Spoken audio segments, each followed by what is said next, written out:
Hello, hello, hello, everyone. Good morning, good afternoon, good evening to the Flight Sim world. This is Fiber Shark 95, and we're back with another 50 States and 50 Streams series. Today, we're here in Nebraska today, the Cornhusker State.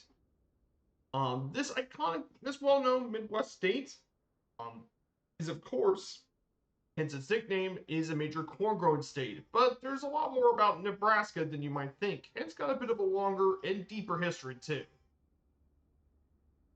So I hope you guys all doing well this weekend. I know there's been a lot going on this weekend for the streaming stuff. I know there was a big event on Friday in our community, so I'm kind of a little bit tired.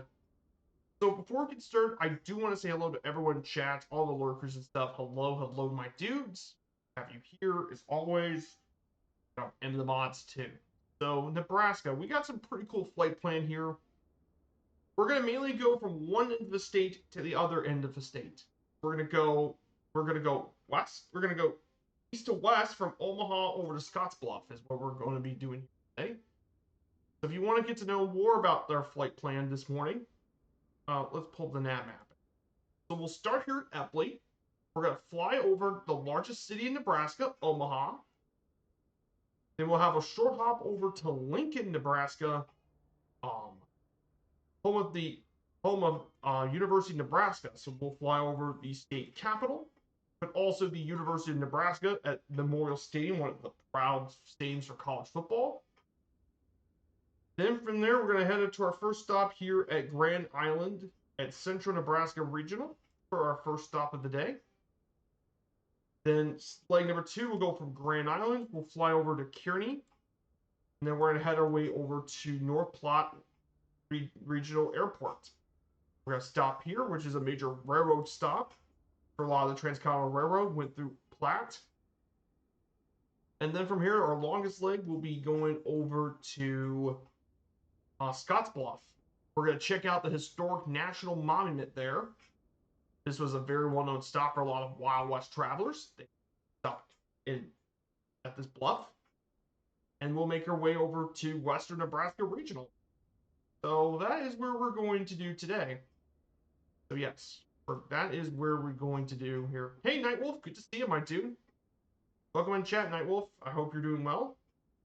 So the plane we're taking here today is from Coronado. This is the Cessna 404 Titan. I don't know if this might be a little fast for the trip today, but I wanted to take a different Cessna today. I wanted to take something a little different that I haven't actually flown yet. So this is basically the Cessna 404. It's most similar to that of the Cessna 414, where you guys know from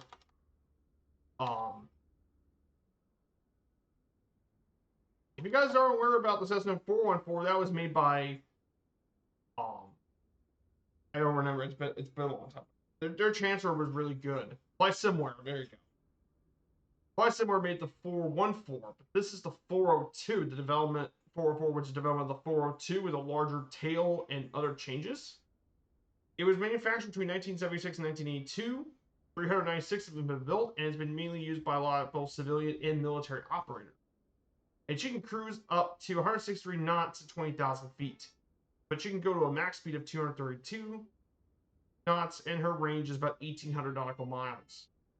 She is a pretty cool plane. And I wanted to take this plane here today.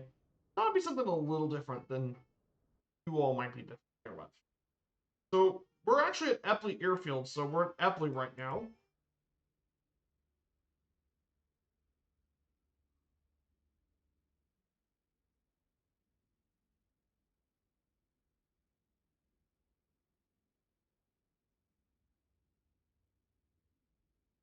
There you go. So Epley Airfield is the main airport of Omaha, Nebraska. The airport came around in the 1920s. But one of the more unique things, it is by far the largest airport. In fact, it has more flights and departures than any other airport in the state combined. One interesting thing about Epley, of course, it began as an extension of a park near East Omaha, and it grew even more and more so. In 2024, set a new record with 5.27 million passengers, and has flights to all over the country. from both East and Midwest United States. It has flights to both sides of the country with a wide variety of airlines. The busiest routes include Denver, Chicago, Atlanta, Phoenix, and Dallas-Fort Worth. Are the busiest routes in and out of Eppley Airfield here in Omaha, Nebraska. Started.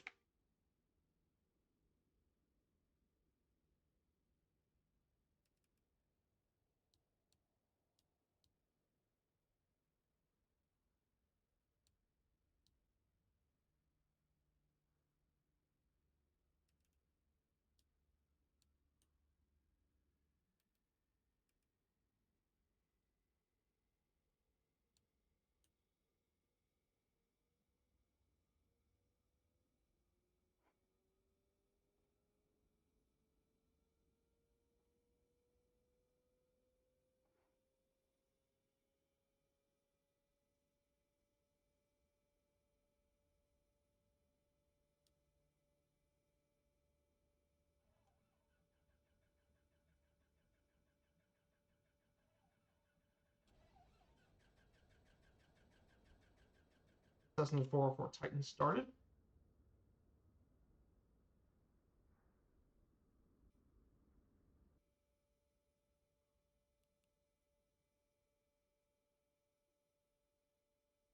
Oh.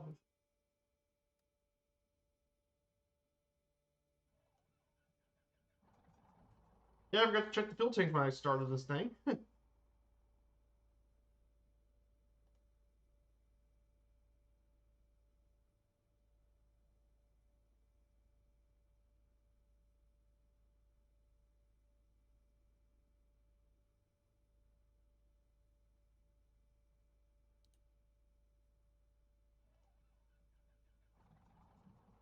There we go. I think I got the right.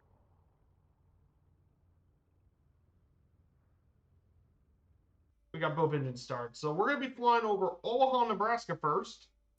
We're going to taxi over to runway. Yeah, we'll go taxi to runway 14 right. Oh yeah, one last thing. I got to change the server. So I had to change the server previously because Murph was flying, so I had to go into a less crowd server. So we'll get back to the Southeast Asia server. We're going to go to runway 14 right is going to be where we're going to be taking off here in Omaha. If you want to join alongside with us, just take something that can at least go 180 to 200 knots, give or take. So right here, we're going to be going over Omaha for our first leg. We'll be going to Omaha, Nebraska. Now, Omaha, if you guys aren't aware, is the most populous city in Nebraska, but not the capital because that's in Lincoln. The city itself has a population of around 486,000. However, its metro area, which extends into Iowa, is 1 million people, the 55th largest metro area in the country. One interesting tidbit about Omaha, Nebraska, was it was found along the Missouri River and there was a lone crossing called Lone Tree Ferry that gave the city its nickname, the Gateway to the West. Now, I know I'm thinking, wait, isn't St. Louis also called the Gateway to the West too? Well, yes. However, a lot of the western trails that get through to the west, especially when you get to like the Oregon Trail and all the immigrant trails, they actually went through Omaha, not St. Louis. Not St. Louis. Of course, there have been notable It also hosted the World's Fair back in 1898. And that's what brought Omaha into greater attention outside the United States. And there's multiple cultural institutions here. Of course, you have one of the best zoos in the United States, the Henry Doorly Zoo, an aquarium, Old Market, Durham Museum, the Lawrence and Gardens, and every year it hosts the annual College World Series, featuring the best teams in college baseball. So for our first leg, we'll fly around 3,000 feet for leg number 1. So I'm going to go ahead and reset the heading to 205 degrees.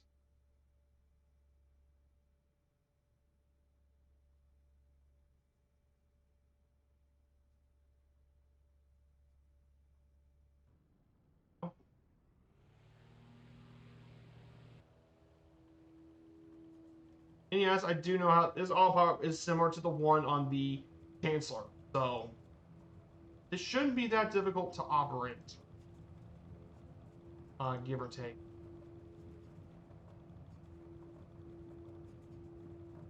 789, and we're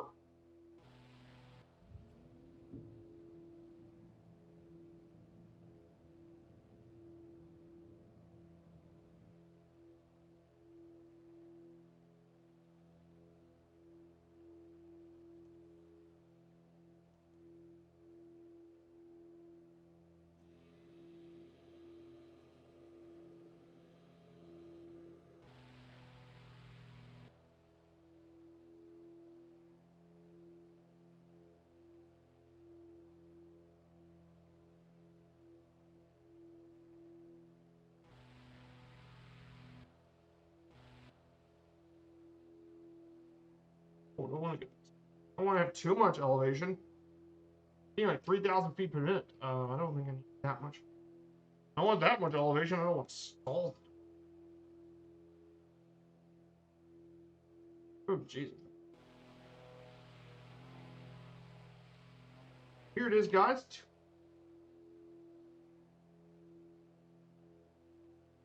Here it is, guys. Omaha, Nebraska to our right. You can see the baseball field there. This is the College World Series baseball field.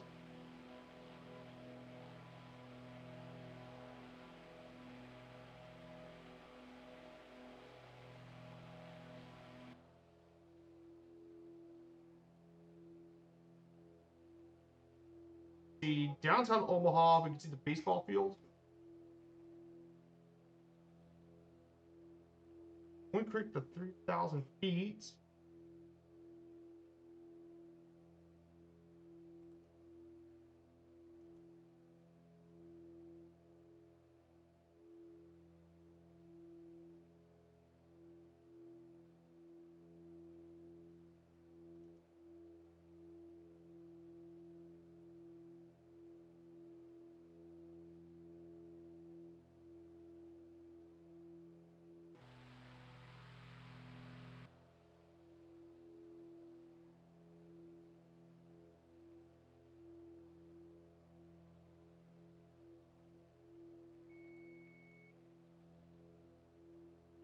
We're going to be flying over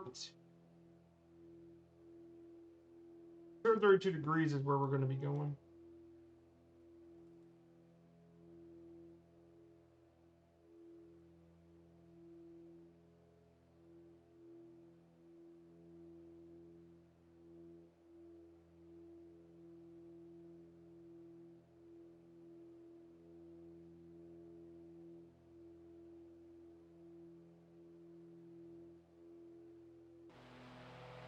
Yeah, we're doing pretty quickly. So there's downtown Omaha. We're going to briefly go over Nebraska for a bit. Just briefly as we head over to Lincoln, we're going to go ahead and cover Nebraska just for a short bit.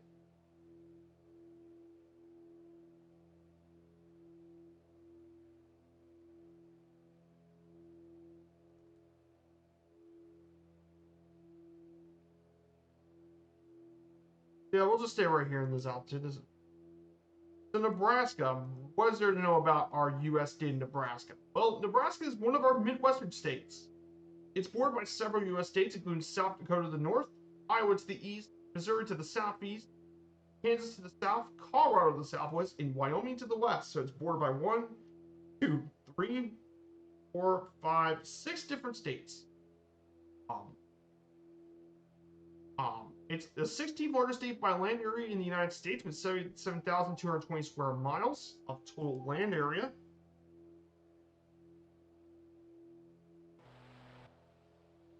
Not to mention, Nebraska itself its capital is Lincoln. Most populous city is Omaha.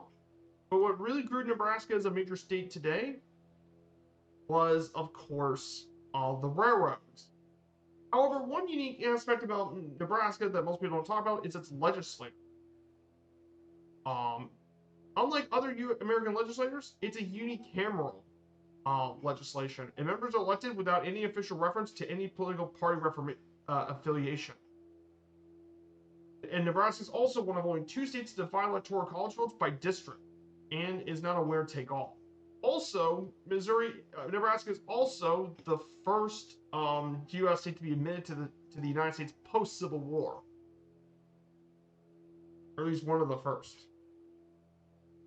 Of course, this state is well known for a lot of people going on the trails, with many European trails like the Lewis and Clark Expedition and the Immigrant Trails. And finally, of course, with the Transcontinental Railroad and the Homestead Acts, Nebraska grew a lot during the 1870s and 1880s, and its development is still present in here today. So there's definitely a lot about Nebraska that I think is really interesting to learn more about our state.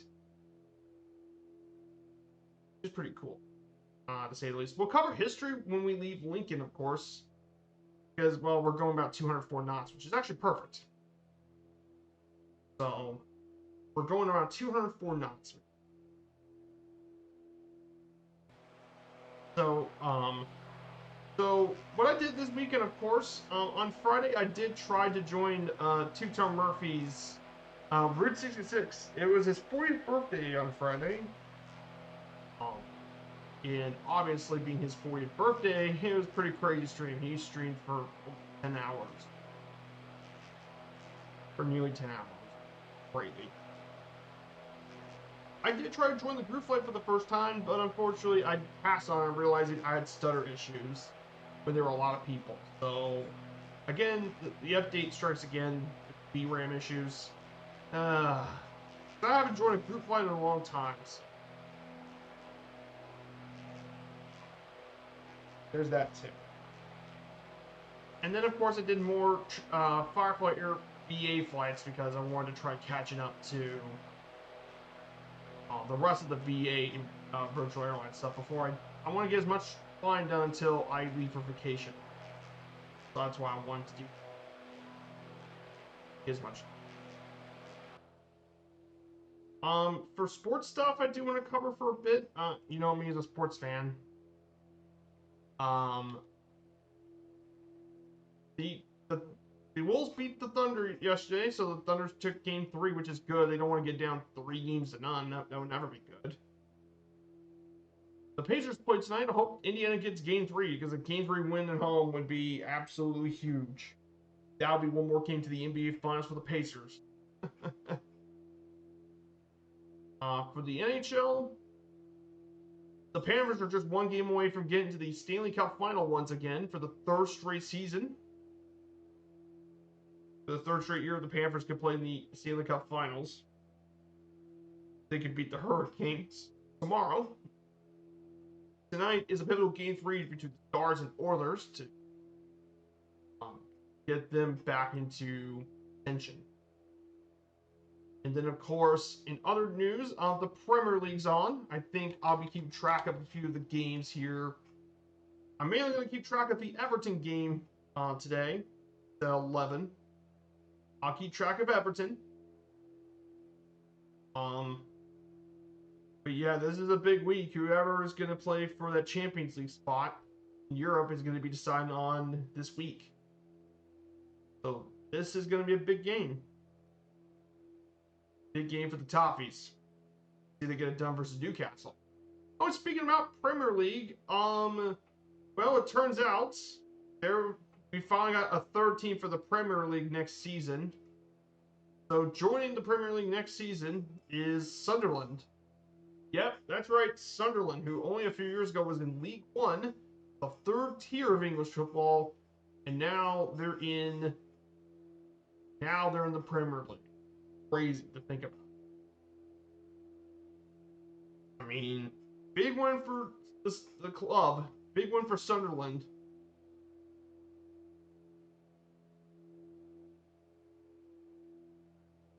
Big win for Sunderland, of course.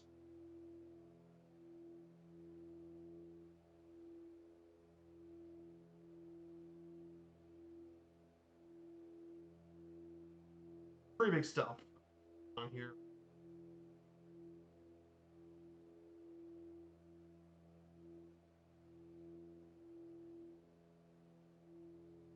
Pretty cool stuff going on.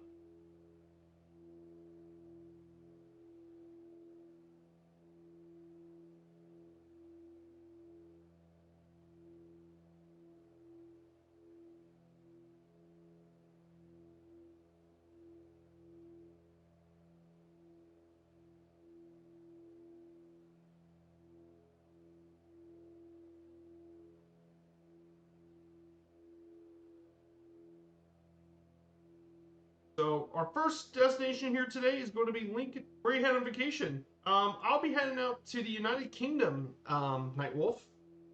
I'm going to be flying from Cincinnati to London on Wednesday. It's going to be an overnight flight in the 787 Dreamliner from Cincinnati to London. But we're going to spend a few days in London. I think we're going to spend how many days? 1, 2, 3, 4, 5 days in London, I believe. 5 days in London. And then after that, on the 2nd of June, it'll be 2nd of June to June 14th for a 12-day cruise over the Isles. We'll be visiting Cobh or Cork, Liverpool, Belfast, Glasgow, Greenock, Kirkwall, Inverness, Edinburgh, and then Le Havre to Normandy. So we're going to check out the Normandy beaches, which is going to be super cool. This is definitely my most anticipated trip. So, really cool stuff. Oh yeah, it's going to be amazing. I got a lot of stuff planned. London we got to visit like all the major landmarks. I got a football tour to check out some soccer, of course, at Stamford Bridge. Lots of stuff. So this is Lincoln, Nebraska, by the way, guys. So we're getting right next to Lincoln. So Lincoln is Nebraska's state capital. Population 209,082 people. It's the second most populous city in the state after Omaha. It was founded in 1856 as a village of Lancaster. And it was named after wild salt marshes. And it was renamed in 1869 after President Abraham Lincoln. However, if you ask most people in Lincoln, Nebraska, by far the thing that is most associates the city is the University of Nebraska at Lincoln. They are the culture here in Lincoln, Nebraska. No, seriously, they actually are. Because the Cornhuskers are basically the sports team in the entire state of Nebraska. They don't have any major league teams, so Nebraska football is king. I'm serious. It is actually, it's king. Oh yeah, fun fact about Nebraska Cornhusker football and Memorial Stadium. They've actually sold out 403 consecutive games at Nebraska's Memorial Stadium, which is an NCAA record of any sport. It also hosted the largest attendance ever for a women's sport event, a volleyball game with 92,000 people. Yes, 92,000 people. And apparently, if you fill all people here in Nebraska at stadium, it's be one of the biggest cities in the state when you fill it for game day. Yeah, we'll be flying over Lincoln. Oh, nice, Night Wolf. We are going to visit a Scotch castle during our trip. It's going to be Colsey and Castles, where we're going to be visiting in Greenock. So we're going to visit Colsey and Castle is where we're going to be.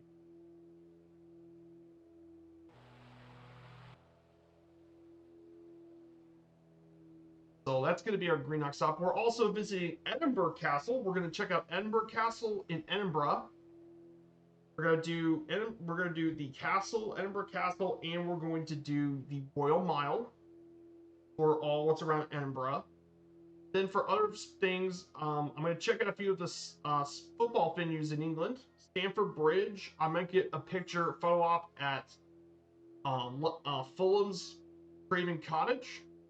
And then, of course, in Liverpool, Hill Dickinson Stadium, Goodison Park, and Anfield. Maybe I might get more, potentially. So we're in Lincoln, Nebraska.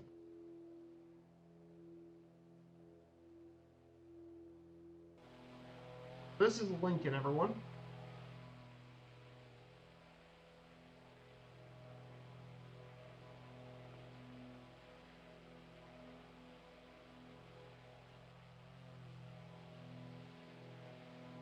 Yeah, there's the big football stadium, and there's the university. There's the University Tower. The state capitol's down right here, and there's the massive football stadium.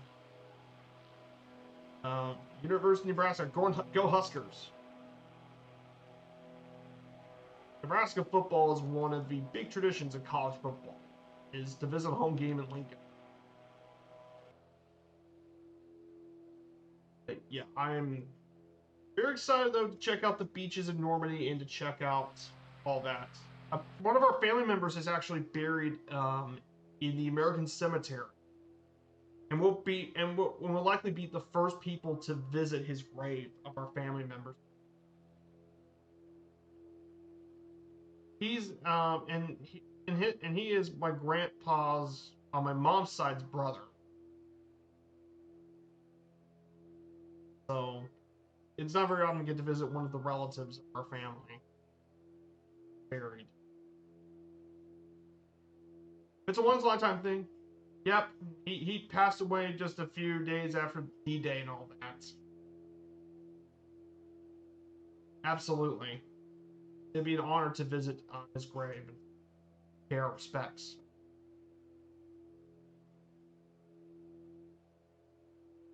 Yeah, trust me, D-Day was an absolute. Um, it was just brutal. I mean, beach landing. Many people just died trying to get into the beach because of the water conditions and stuff back on D. Like the beach landing was just brutal. Like many people just died when they try to get to the landings because of the covering fire. Plus, many of the tanks and all that sunk and all that. And many people just died trying to land. Brutal.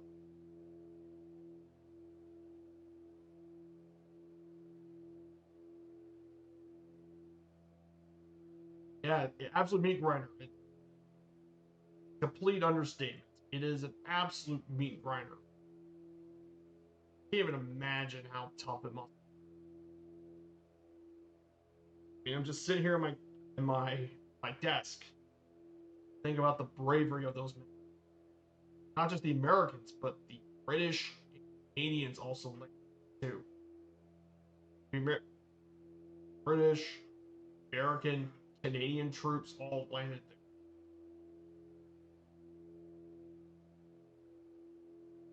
I know. A lot of things have changed now.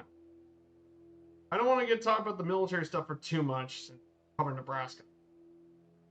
Yeah, I'm very excited for it. Speaking of streams and stuff, I also wanted to announce for our streaming schedule. Until further notice, I will actually not be doing our Wednesday streams on Wednesdays anymore for the time being. I gotta have some more time for my project. So I'll be streaming on Fridays and Sundays like I once did. So it'll be Fridays and Sundays. So our first stream coming back will not be back until June 20th. So we'll be back into June 20th for our streaming stuff. I just wanted to let you guys know about our program. So let's cover some bit of history about Nebraska as we head to our first stop.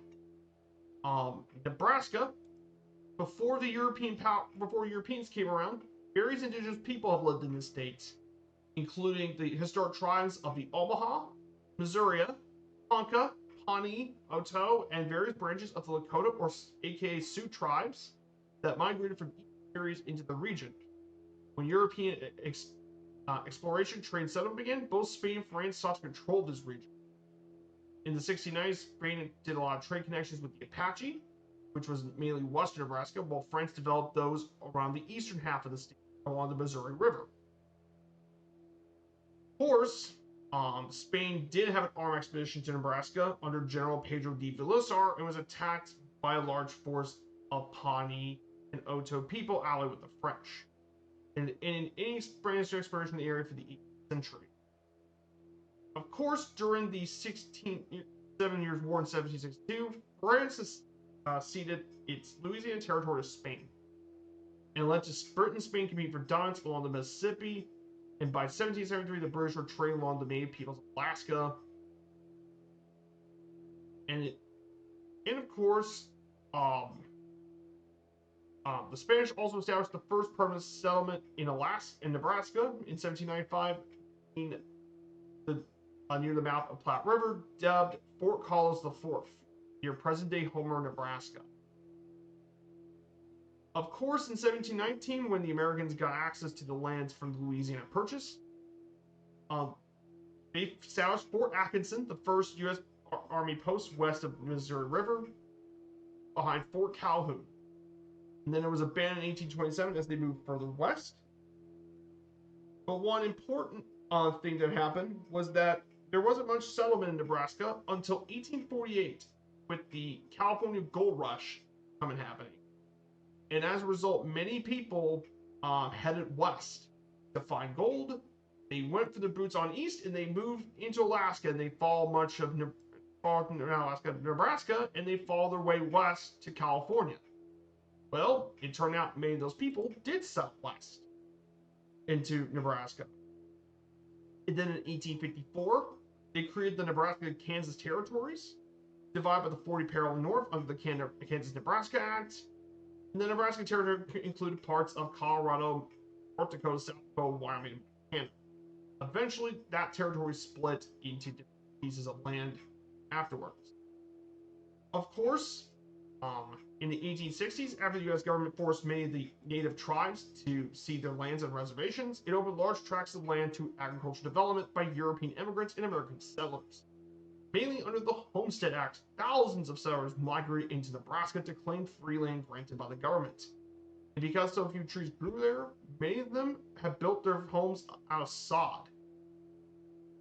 And the first wave of settlement gave it enough population for statehood, and as a result, Nebraska became the 37th state in the United States, March 1st, 1867. It moved from Omaha to Lancaster, then becoming Lincoln just 2 years later. Of course, Nebraska was also the site of the last major battle between the Pawnee and Sioux tribes at Massacre Canyon, 1873. During the 1870s and 80s, Nebraska experienced a massive large growth of population due to the fact that the vast prairie land, perfect for cattle grazing, the invention of several farming technology like barbed wire, windmills, and steel plow, combined with fair weather, enabled settlers to transform Nebraska into prime farming land. And it soared more than 450,000 people. Arbor Day was actually founded in Nebraska City. Well, and of course, it wasn't just white settlers either. African Americans even migrated here for the Great Migration, and they lived primarily in Omaha, which gave them working class jobs in meatpacking, railroad, and other industries. And Omaha also has a long history of civil rights activism. Of course, during the 20th century, African Americans founded the Omaha chapter of the NAACP, the National Advancement for the Association for the Advancement of Colored People, to improve work conditions in the state. And there was also race riots in 1919, which rioters protested due to being an incident. The Great Depression also really negatively affected Nebraska due to the Dust Bowl. As a result, many people did leave Nebraska for other parts of the United States. And finally, of course, Nebraska's unicameral thing came in 1937. In terms of other things to talk about the state, in World War II, hey, more Cowboy Code, good to see you. We're on Southeast Asia, my dude. Welcome on in. I hope you're all doing well. Got quite a lot of people here today. Thank you, guys.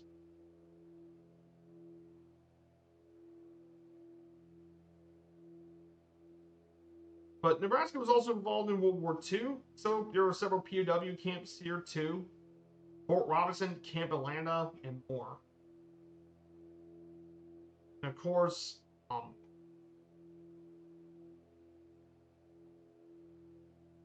that is the history of Nebraska. Like I said, not a long history, since it is one of the newer states.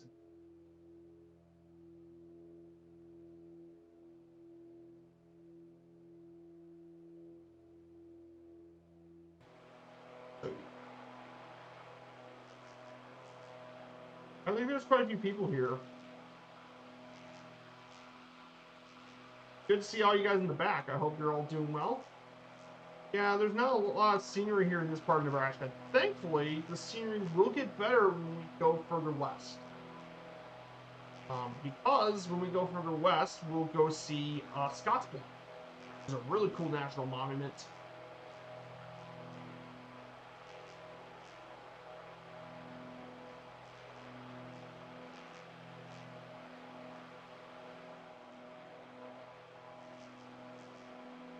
Welcome in, guys.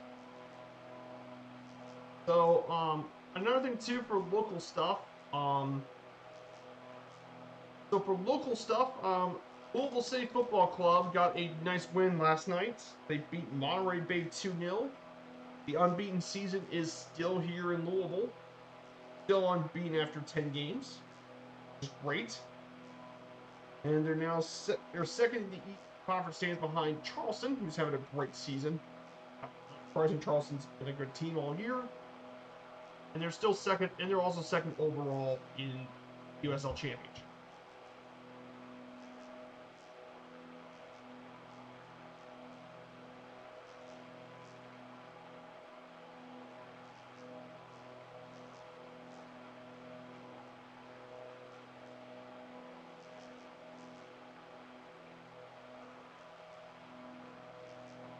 Good to see Louisville City doing pretty well in the USL.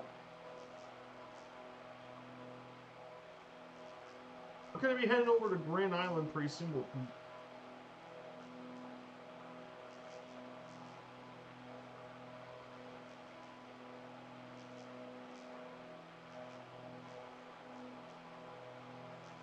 I want to ask you guys, I hope you all had a good weekend, guys. I know you guys had some stuff going on this weekend. I hope you guys had some really cool plans in the weekend. Like really cool streams or really cool...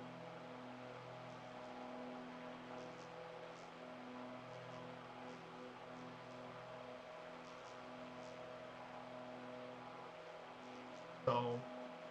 But yeah, after this stream, I'm going to have to do some Firefly... I got one last...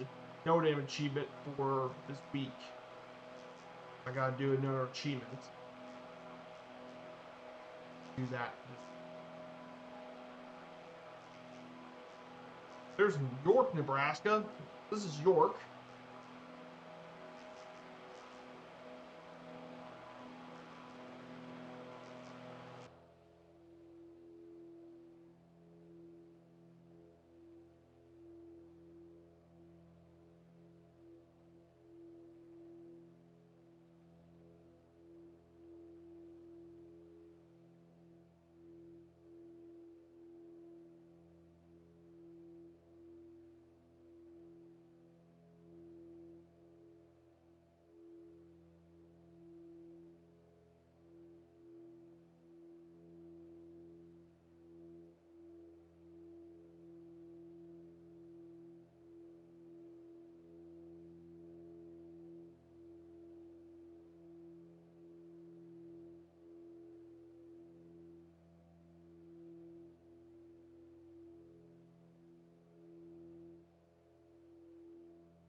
So yeah, basically, so when we get back, our next streams will be the 50 states at 50 streams. We'll be doing the next 2 states we're going to be covering when we get back home. Will be the U.S. states of, I think it's, oh yeah, Colorado and North Dakota. So we'll be in the Rocky Mountain states. A bit of a preview for the Colorado flight we're going to be doing here in the Rockies. We'll fly from Grand Junction over to Boulder. We'll fly Grand Junction. We'll head up to we'll fly over to Glenwood Springs and make our first stop here in Aspen. Then fly across the mountains over to Pikes Peak into Colorado Springs, and then finally go through Denver, Colorado, and then make our way to Boulder. So it should be a fun flight. We're going to see some beautiful mountain views, of course. You guys all know about Colorado. And then for North Dakota, we'll start here at Hector. We're going to go through Jamestown. We're going to go through to Bismarck, the state capital, and then end our trip in Minot, in northern North Dakota. But yeah, we're nearly getting done with this series, guys. Can you believe this? We're getting nearly done with this? Crazy. How much we're getting done with this series. Yeah, I'm going to have to start getting the flight plans ready for the National Park Series in the all-country state.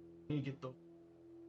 And I've been so focused on that Ledger project, I haven't really done much of the other content. Probably need to start doing that. Silly me. So we're going to be visiting Grand Island, Nebraska. This will be our first stop of the day here in Grand Island. It's the fourth most populous city in Nebraska with 53,000. Primary city of its own metro area, consisting of the city of 3 counties with 83,000 people. It was once given the All-American City Award 4 times in 1955, 1967, 1981, and 1982 by the National Civic League. And it's home to the Nebraska Law Enforcement Training Center, which is the main training enforcers of law enforcement here in the state of Nebraska. Also, you can also find the ammunition manufacturer Hornady here too. It was founded back in 1857 by German settlers from Davenport, Iowa, and they headed west to start a new settlement on an island. But the place really grew during the Pikes Peak Gold Rush in Colorado. And it was the last place travelers could obtain supplies before they crossed the plains. Also, this is where a lot of the sugar beets in the United States were grown and processed at in the United States. And it's also the home of the Nebraska State Fair.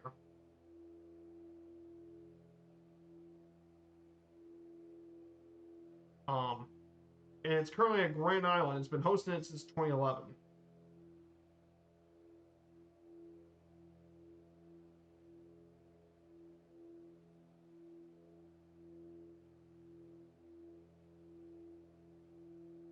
Yeah, pretty cool stuff about Grand Island. And of course, it was also affected by a tornado outbreak in 1980. The airport we'll be visiting is Central Nebraska Regional. This airport serves Grand Island in the Central Nebraska region. 2016 it had 68,000 passenger boardings. It's mainly used for flights over to Las Vegas, Phoenix, and Dallas on smaller airlines.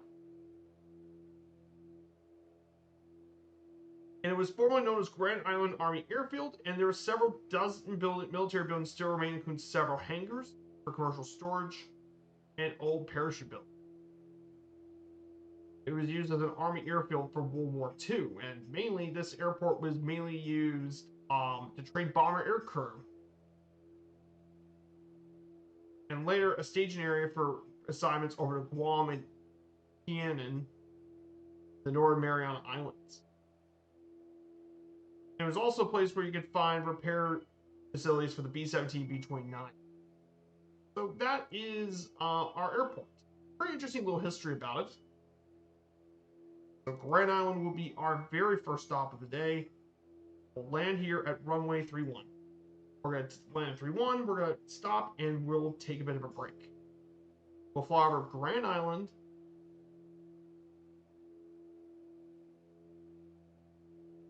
So for this next leg, we're going to go 4,000 feet. It's because, yes, we're gaining elevation as we head further west. We're going to actually continue to gain elevation.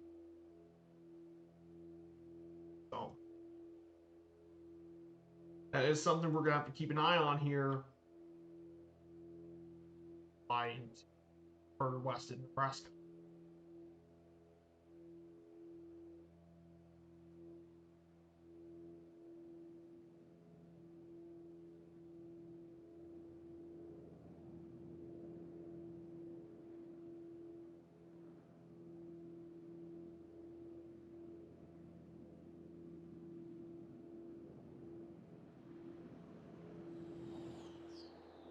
Wow, look at all you. Oh my goodness, look at all you guys flying, my dudes. Holy crap. Oh boy. That's awesome flyby, boys. Let's go. Woohoo.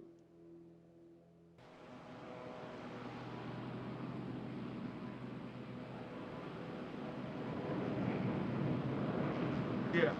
Now this is the Platte River, guys. This is much of the river that flows through much of Nebraska. It's the Platte River. It goes all throughout the state, east to west.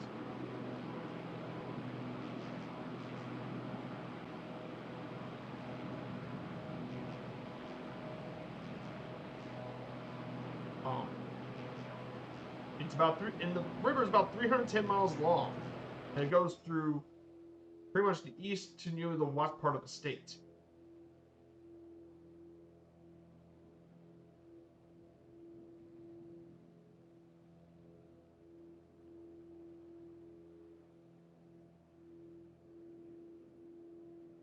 I'm going to go ahead and take off the autopilot here. And we're going to go ahead and prepare for the landing here at Grand Island. Hey, there's Wakamo. Good to see you, Wakamo. I see you up here, too. So many people flying here today, guys. Thank you all so much for coming here. And now I got my trip coming up soon. And of course, for the trip, I will be posting the photos into the IRL travel chat. I'll be posting those pictures for you guys. And trust me, there's going to be so many of these pictures. I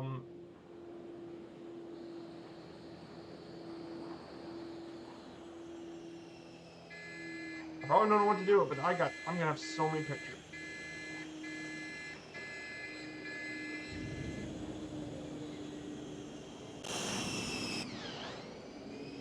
Here we go, guys. Stop number 1.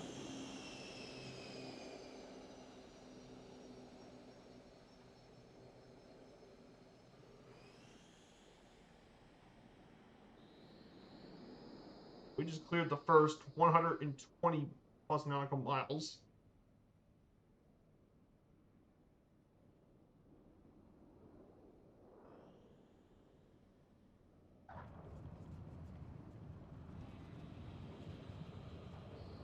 And we're down. We're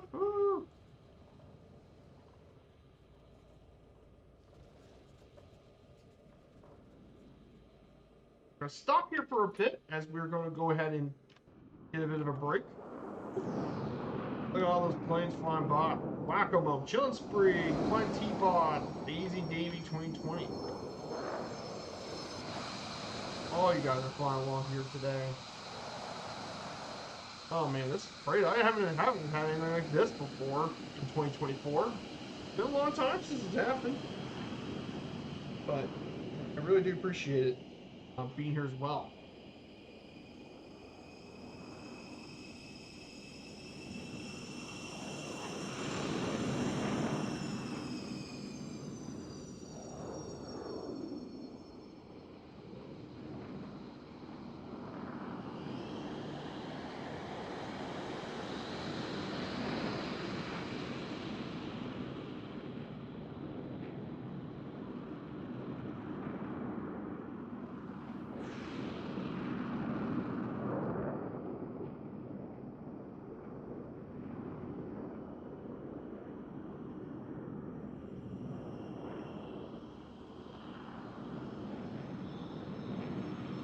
So we'll be getting ready in about a minute as we prepare for the leg up to our next leg into North Platte. So we'll get ready to get going here soon. So if you guys want to join on in, we're in the Southeast server. Here's our route for today if you guys want to keep track of it. It's mostly a straight line route with some exceptional waypoints, but and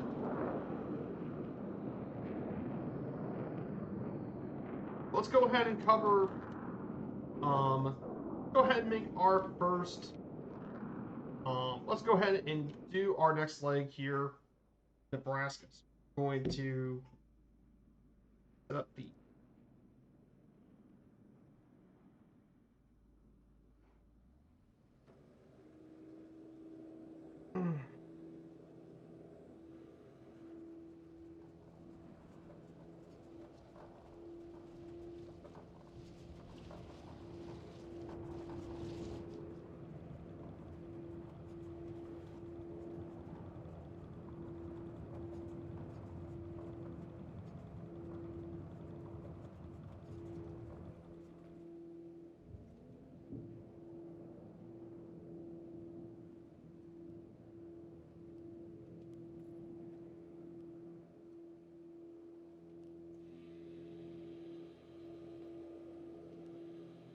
4,000.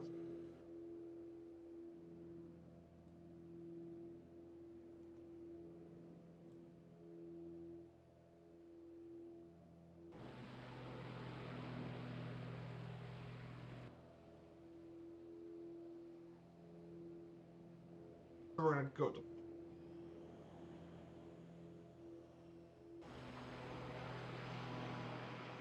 Yeah, Nebraska unfortunately doesn't have too much of the geographic. So once we get to go to Grand Island, I'll talk briefly about geography as we head our way over. This here is Grand Island. Even though it's not really an island, the explorers may have called it an island, but Grand Island isn't really what you call traditionally an island.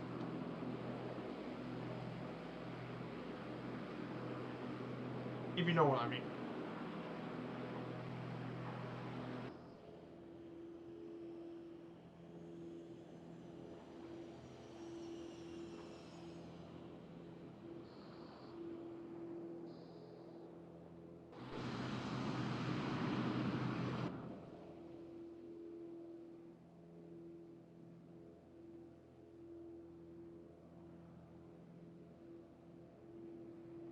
Here we go, guys. We're going to be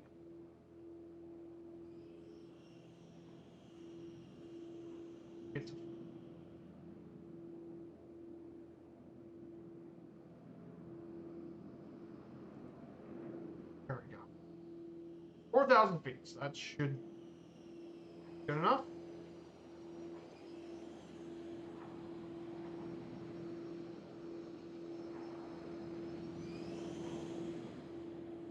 So we're going to head our way over to our next stop at Kearney. But before we get to Kearney, I do want to talk a little bit about Nebraska's geography for a bit as we reach over to the state's geography. So Nebraska itself, geographically speaking, has 93 counties split between 2 different time zones. Most of the state observes the central time zone, and the panhandle surrounding counties in the west are actually mountain time. 3 rivers cross state west to east. The Platte River, formed by the confluence of the North and South Platte rivers, runs through the state's central portion. The Niobrara River in the northern half of the state, and the Republican River in the south part. Nebraska is mainly dissected into 2 major land regions: the dissected till plains and the Great Plains. The easternmost portion is scoured by the Ice Age glaciers, and the dissected till plains were left, and they were mainly known for general rolling hills, and some of the most populous cities are in this region. Most of western Nebraska is the Great Plains, a smaller, diverse land region like Sand Hills, Pine Ridge, and more. The state's highest point is Panorama Point at 5,424 feet, the highest point in Nebraska. Yes. And despite its name and elevation, it's actually just a relatively low rise near the Colorado-Wyoming borders.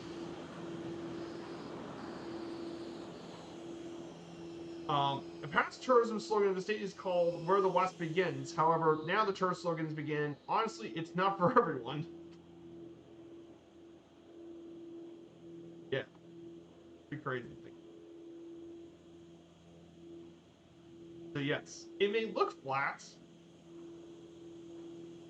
and it might be because it is. But despite the fact that Nebraska is not actually the flat state, and again, like similar to Kansas, Nebraska isn't actually that flat of a state. And that's a misconception, even in Nebraska too. People say Nebraska and Kansas are 2 of the flat states in the country. That's not the case. In fact, Nebraska is actually um, way down here. Is let's see.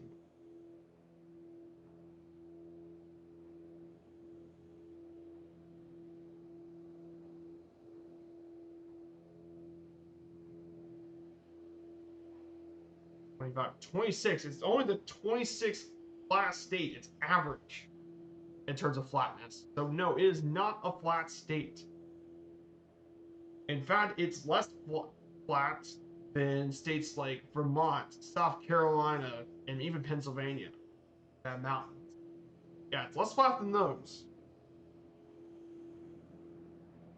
So yes, do not say this state's flat. Um, so I will definitely tell you that much. I'll be happy to tell you that it's not a flat state at all.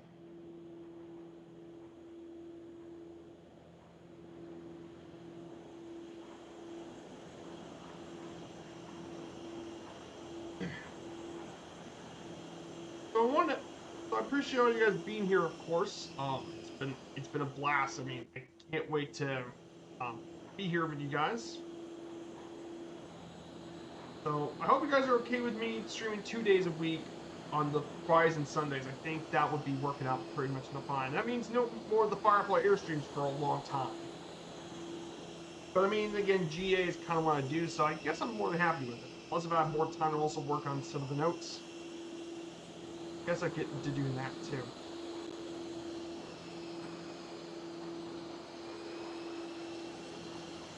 Let's see who's flying along with us. Soup Evo. We have Chillin' Spree, Cowbell Cody, Lazy Davy, Whack-A-Mo, Bridger Flight, Flying Teapot. Oh man. That's definitely going in the cooking section of the Discord. Oh yeah, if you guys want to join my Discord, by the way, here's the link to it if you guys all want to join my Discord. I got to post this up the first time around. So, also, in addition to this as well, if you guys want to get caught up to the latest of my VODs, want to keep track of the series in the past, and any of my other previous Flight Sim content, check out my YouTube channel. Click the link on there and you get to the VODs channel, where I put my VODs.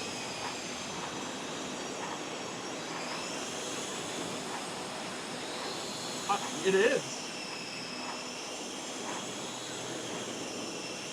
Amazing group of flying guys. That's been fantastic. But I need to be back in the cockpit because we're going to head to our next waypoint of Kearney, Nebraska. Kearney is the county seat of Buffalo County, Nebraska. Population 33,000, making it Nebraska's 5th biggest city. But this city is most well known for being a railroad town. When the rise of the Union Pacific Railroad came into this region, at one point was one of the biggest railroads in the country, and Kearney was a major city for railroad. A lot of people get to the railroads to transport goods, people, and all that, and help prove Kearney into a pretty major city in this region of Nebraska. It was actually named after Stephen W. Kearny, who was a famed frontier military officer back in 1858. The city has a pretty rich art and culture. It's home to many museums reflecting its location on many of the trails, including the Great Platte River Road Archway and Monument that spans I-80, the Museum of Nebraska Art, the George W. Frank House, Trails and Rails Museum, home to many historic structures. And it's even home to a classic car wash in town. So quite a few stuff.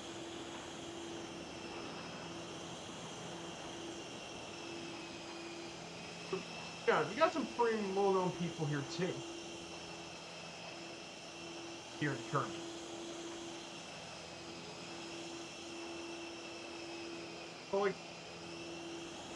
But like I said, I like this series because we get to do flights to places that we don't usually get a lot of attention on the series, such as Nebraska, Kansas, places that get pretty much forgotten about in terms of U.S. flying.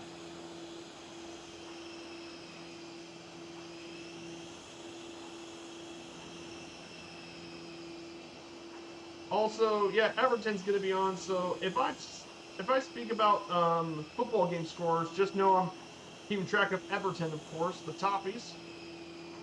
Keep track of Everton. So I will have to keep track of my dear Toffees.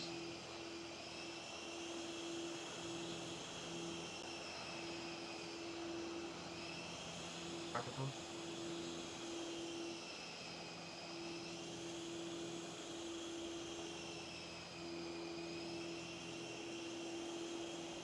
Here's Kearney, a major Western railroad town.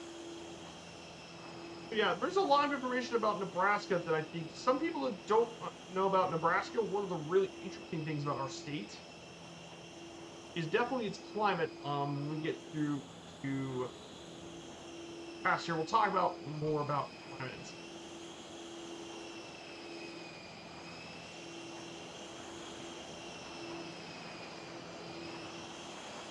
Here it is. That is freaking waypoint here. Lots of people here today. Holy moly. This is the airport here in Kearney. So,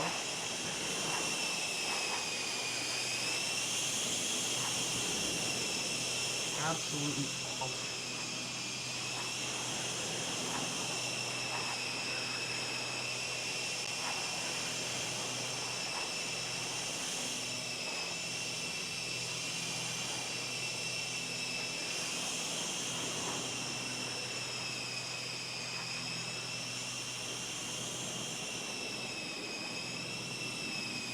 This is Kearney.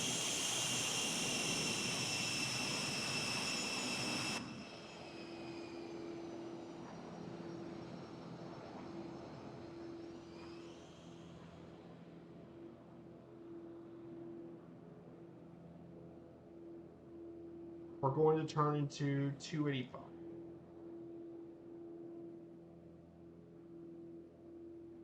So if I gotta say, the state that I think so far had the best scenery of all of our states we've flown here this week on our journey so far, I think my favorite state I've been flown so far in the journey, I think outside of my home state, Indiana, I think my favorites were um, Oregon. Oregon was absolutely amazing.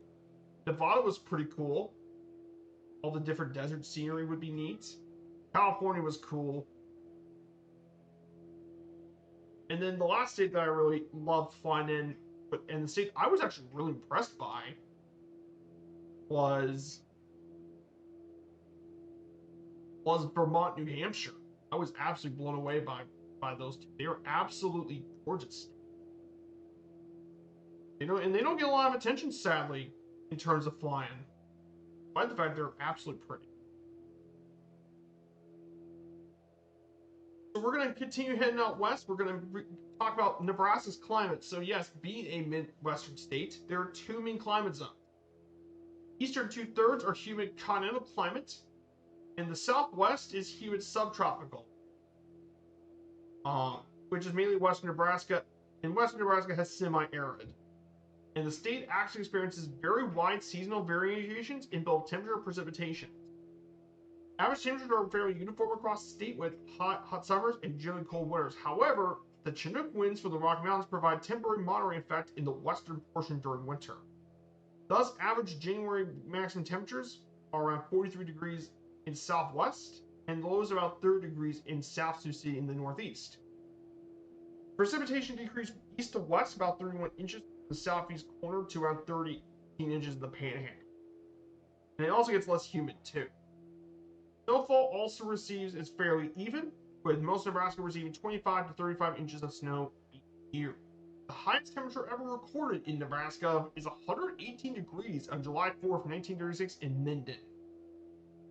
And the lowest ever temperature here in Nebraska was negative 47 degrees in Camp Clark back in 1899.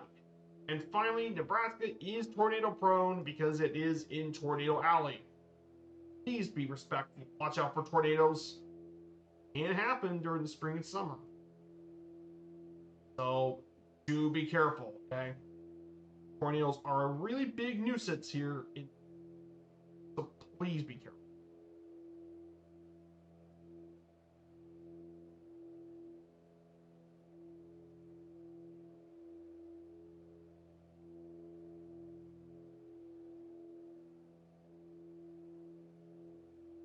So what's something interesting about Nebraska? One of the really cool things about Nebraska, and you'd be surprised, but Nebraska actually has some really cool things going for it. Of course, Nebraska's population total is 2 million people, which is 37th in the country. And it is actually one of the least densely populated states. It's actually the 7th least densely populated state in the United States with 24 people per square mile. Now, of course, I want to ask you guys in the chats, what do you think is the least densely populated state in the country? And what's the most densely populated? I want to ask you guys some bit of this trivia in case if you guys have been paying attention to the entire series, of course. So I'll give you guys a minute or two and see if you guys think the answers.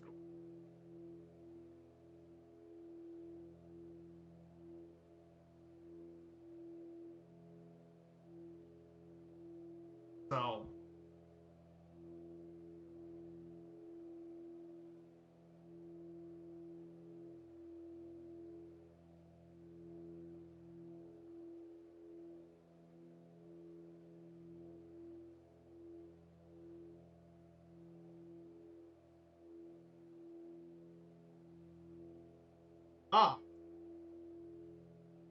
holy crap! Hey John, good to see you, John DFW. And your answer is let's find out what it is. You said Wyoming's the least densely populated and New Jersey's the most populated. You are actually the most densely populated. Your answer for New Jersey being the most densely populated is correct, with 1,263 people per square mile, which is absolutely insane. However, your answer for least densely populated is wrong because yes, Wyoming has less people, but one issue. You forget Alaska exists. Alaska's even less. 1.3 people per square mile.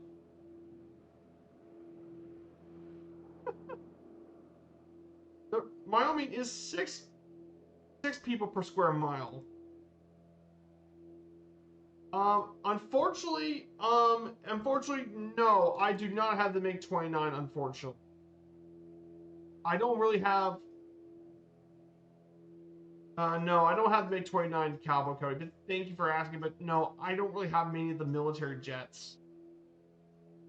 I don't really fly a lot of military jets, sadly, so I don't really fly a lot of military jets. That's just not something I'm interested in the simulator.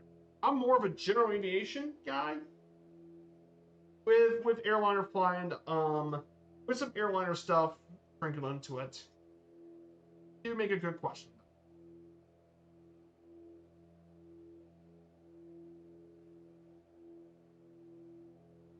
Okay, you can start seeing more of the hilly stuff in this part of Nebraska now. At least this section here has got quite a bit more hilly into its terrain. These are like the hills and stuff from the glaciers and stuff cause some of these formations. We're just 203 nautical miles from our last stop here in Scotts Bluff. We're doing pretty good here.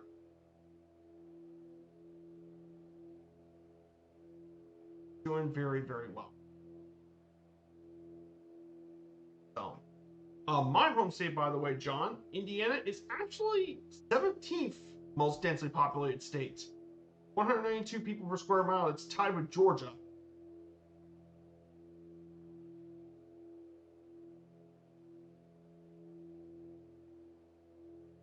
So, we're doing pretty good there.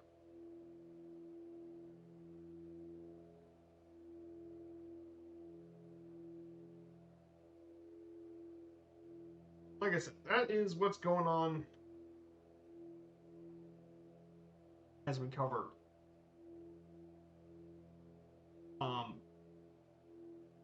So, of course, the live stream happened Wednesday, on the 22nd. So he did his presentation.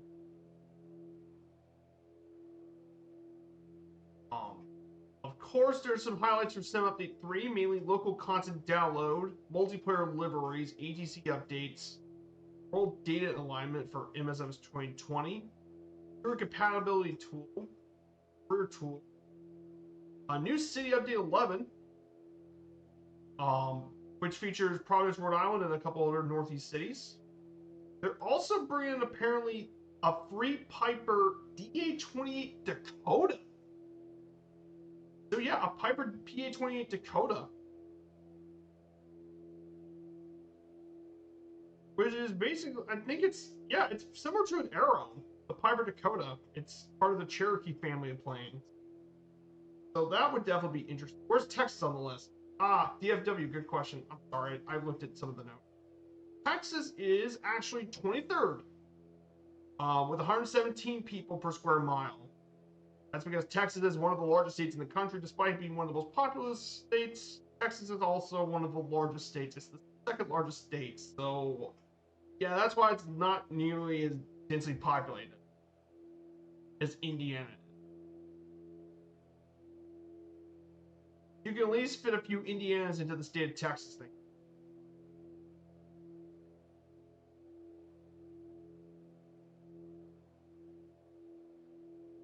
Yes, lots of big cities: Houston, San Antonio, Austin, Dallas, Fort Worth, the DFW Metroplex. You also have Corpus Christi.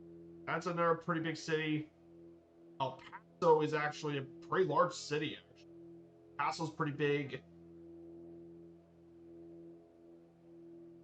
You have also some other ones too: Lubbock, Amarillo, the Midland area. All pretty good sized communities here too. Lots different. Yeah, lots of tiny towns too. And we did a whole stream on Texas a while back too, John. We did Houston, San Antonio, Austin, into Dallas, Fort Worth. So. But of course, we'll also be doing Texas for our National Parks series coming up in the future. If you guys don't know about Texas National Parks, there are two of them in that state. One is the newest of them is the Guadalupe Mountains National Park. And the other one may just be one of the best national parks in the country. I think, if not one of the most overlooked national parks, Big Bend, one of my absolute favorite parks. Big Bend. I'm going to tell you honestly, there are not many parks that are as cool as Big Bend. That park has everything.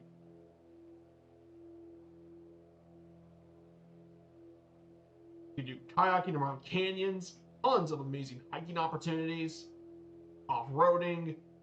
And it's one of the parks I would love to visit.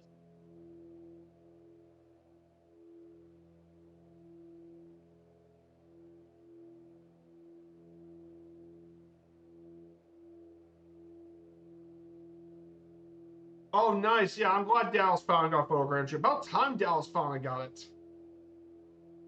Good question, actually. I think it's photogrammetry better than it was back in 2020. But how well is represented? Good question. But I do think it is better than it was back in 2020. I did float it in 2020, and I'm really interested in checking out 24. But the thing I'm most excited though for when I do it is now that we can get out of the plane stuff, one of the things I would love to do is just fly around the bush plane, land in some of the peaks, and just take in the views. That's what I'm probably going to do for that series. Just taking views, just fly around the ranches and explore this area. But yeah, that's what I want to do. But yeah, I'm glad Dallas finally got photogrammetry. That city really, really needed some photogrammetry. Like, Dallas is one of America's largest cities. How do you not get photogrammetry for one of America's largest cities and populations? Now they just need to give Charlotte photogrammetry, and that'll be it, because, again, Charlotte's like Dallas, one of the biggest cities in the United States. A lot of people like to fly into Charlotte because of Charlotte International. So, I think it's represented quite good in 2024. I'm really interested in checking this out.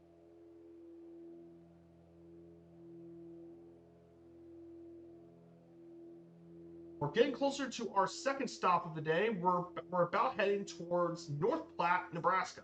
Be our second stop of the day. So here we go. So North Platte, Nebraska is where we're going to be at.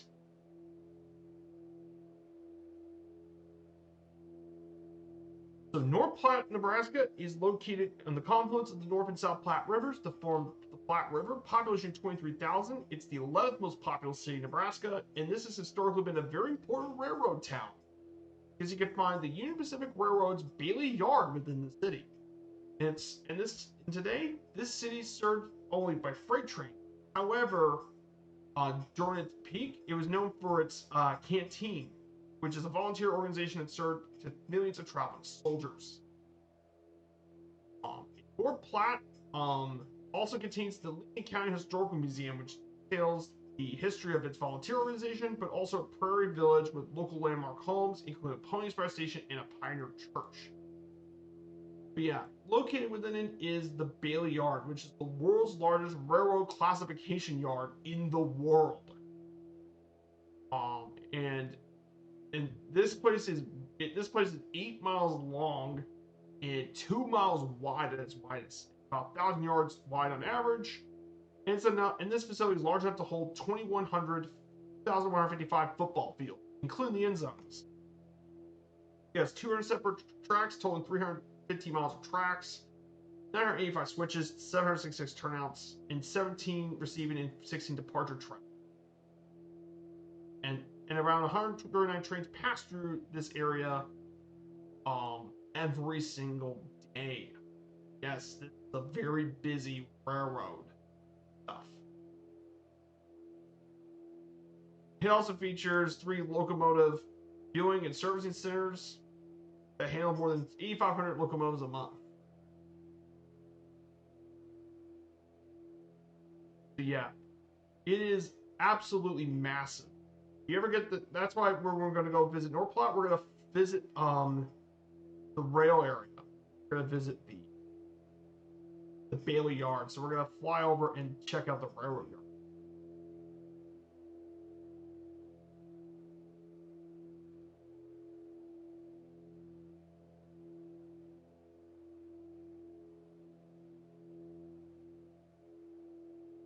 And then, of course, our second stop is going to be North Platte Regional Airport. This airport is also known as Lee Bird Field. Serves this area. It had around 10,000 people in 2008.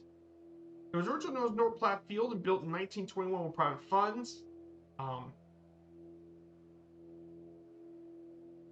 It was also the site for the first night airmail flight in the country on February 22nd, 1921.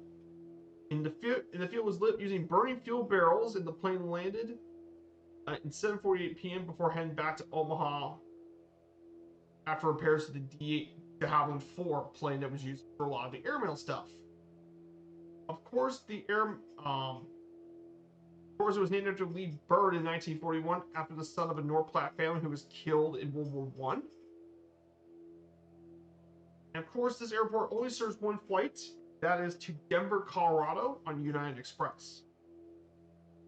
So, definitely some interesting stuff going on with all this.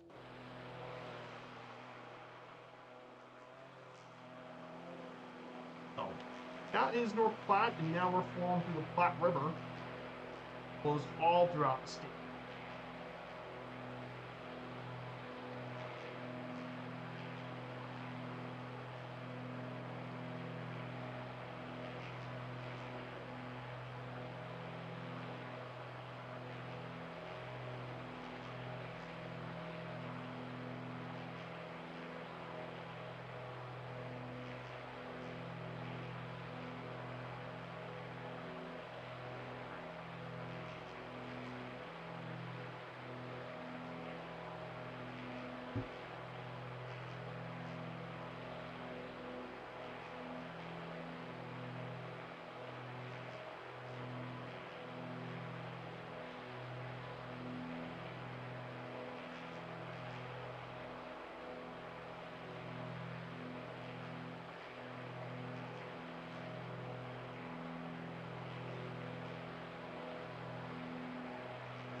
Lots of amazing stuff today. Appreciate all you guys being here as well. Hey, Planet Neutral, good to see you, my dude. What's up? I hope you're doing well. I know you got your big stream tonight.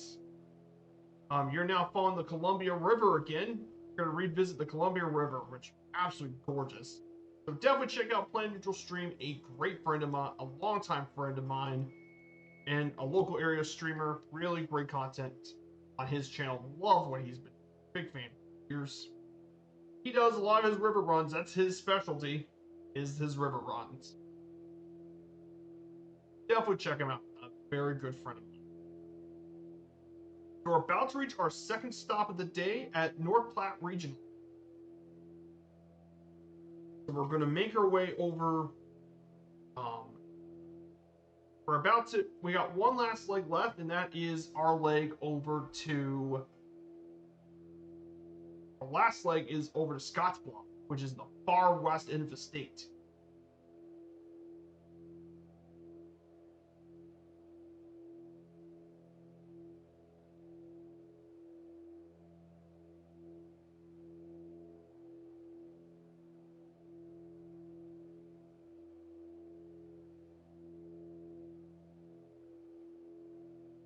This is starting to get more dramatic with the scenery. Now you get more riverfront scenery and stuff.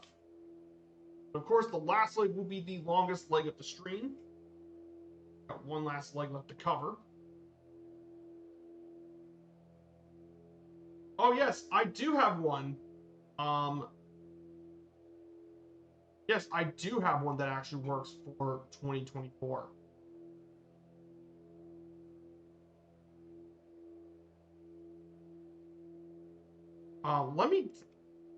Let me send it to you, Planet Neutral. Let me get you a DN. Here we go.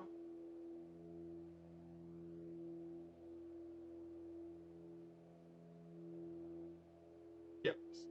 I sent you one, and it is the one I'm currently using for 2024.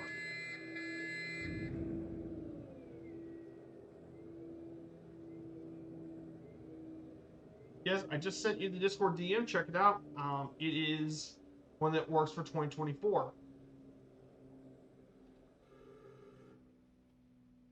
Since we don't have Flow Pro yet, sadly, I've been waiting for Flow to come.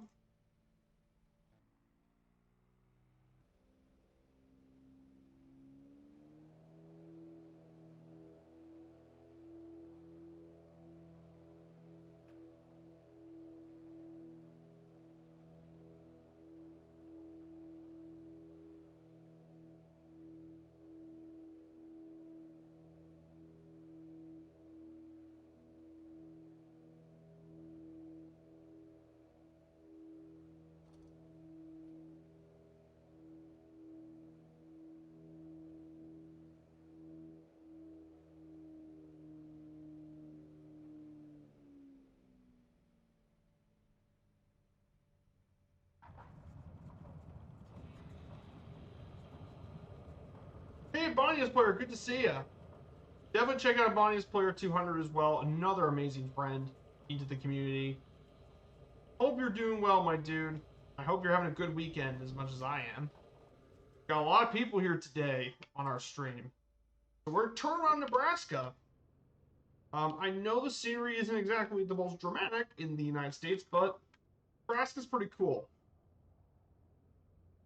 It was the one. Yep. Yeah, Planet Neutral. That was also the one I was using for before Flow, but I still kept it in case of MSFS 2024. I still kept it because of that. And the good thing I did keep it. Let me check the Everton game. See if anyone scored. Just see if anyone scored a goal yet for Everton. Okay, no goals yet for Everton. No goals yet for the Toffees. Yay! Crystal Palace scored on Liverpool. Yay! Anyone but Liverpool.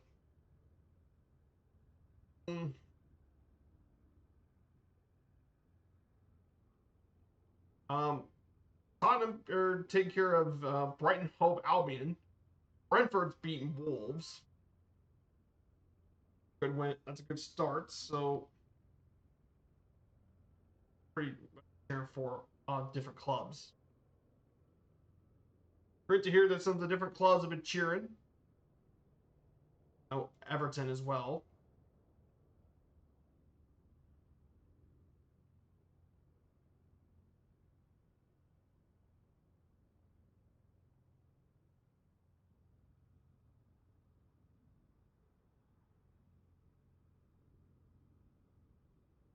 So we're going to get ready to get going just soon. We got one last leg left to go. We have the leg to our final stop here in Scottsbluff. Let's go ahead and get ready to take off here. We got one final leg left to go. So we're going to go ahead and fly to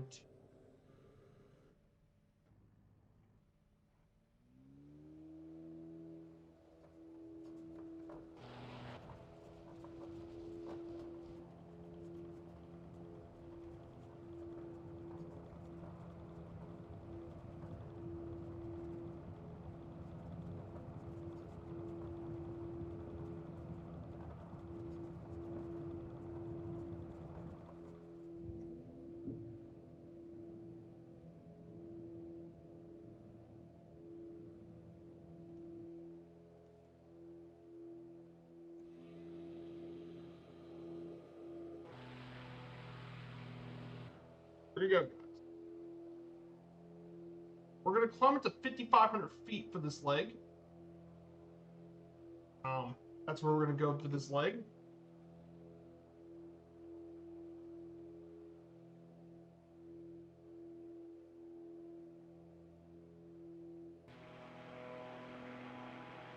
We have quite a few people in the backs. There are probably some name tags.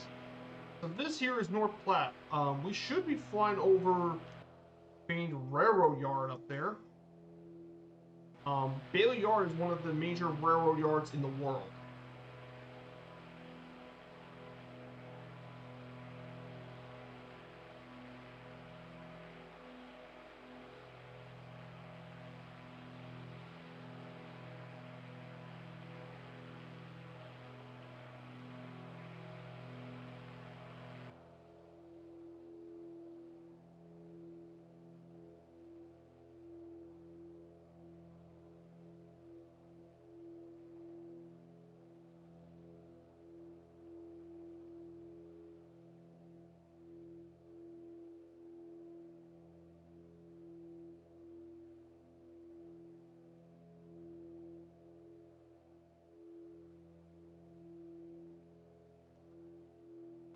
So here it is, guys. This is Bailey Yard. This is North Platte, Nebraska.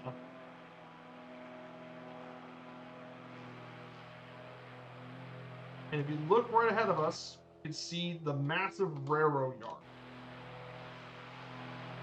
All this is railroad. I follow rail. This is the classification yard in Bailey.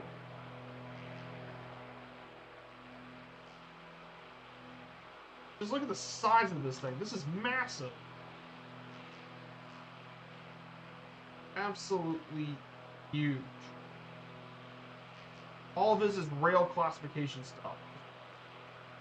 Look at the scale of this place. I mean, just imagine if you're a railroad worker working in this area. Crazy. That's why I put it in the waypoints, because this is a major railroad.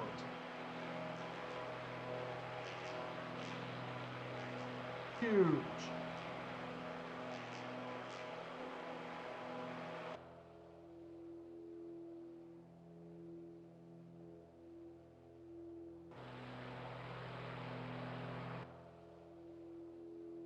So we're going to continue on this direction for a bit longer. So we're going to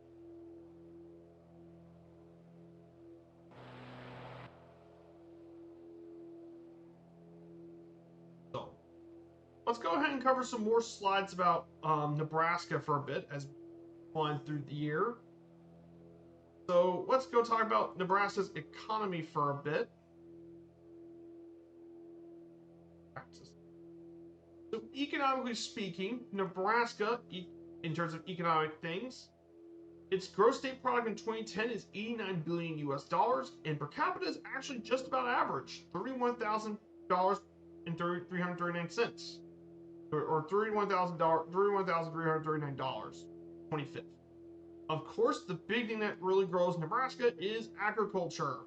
It's a major producer of the nation's beef, pork, corn, hence the nickname Cornhusker State, soybeans, and sorghum. Other manufacturers include freight transports, manufacturing, telecommunications, information technology, and insurance. In 2021, Nebraska had an unemployment rate recorded an unemployment rate of 1.9%, the lowest of any U.S. state ever. Of course, a big part of Nebraska is currently built by industry.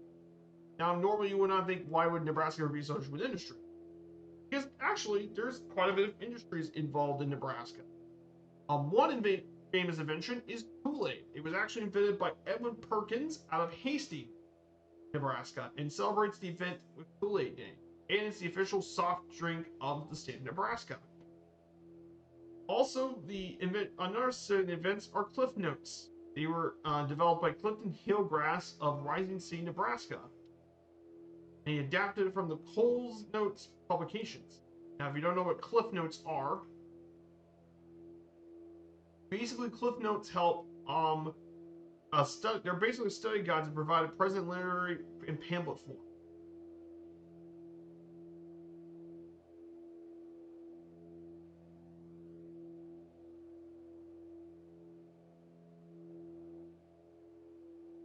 And Kool-Aid, here's the funny thing how Kool-Aid even got to be in the first place. So if you don't know what Kool-Aid is, basically it's a drink mix. He did experiments in his mother's kitchen. Edward Perkins did experiments in his mom's kitchen, and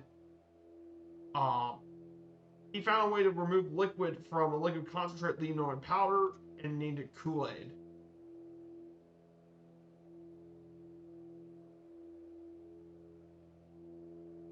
And there's tons of different flavors of Kool-Aid. You have the original 6 flavors of cherry, grape, lemon, lime, orange, raspberry, and strawberry, but tons of other flavors. Like black cherry, tropical punch, watermelon, tons of other flavors.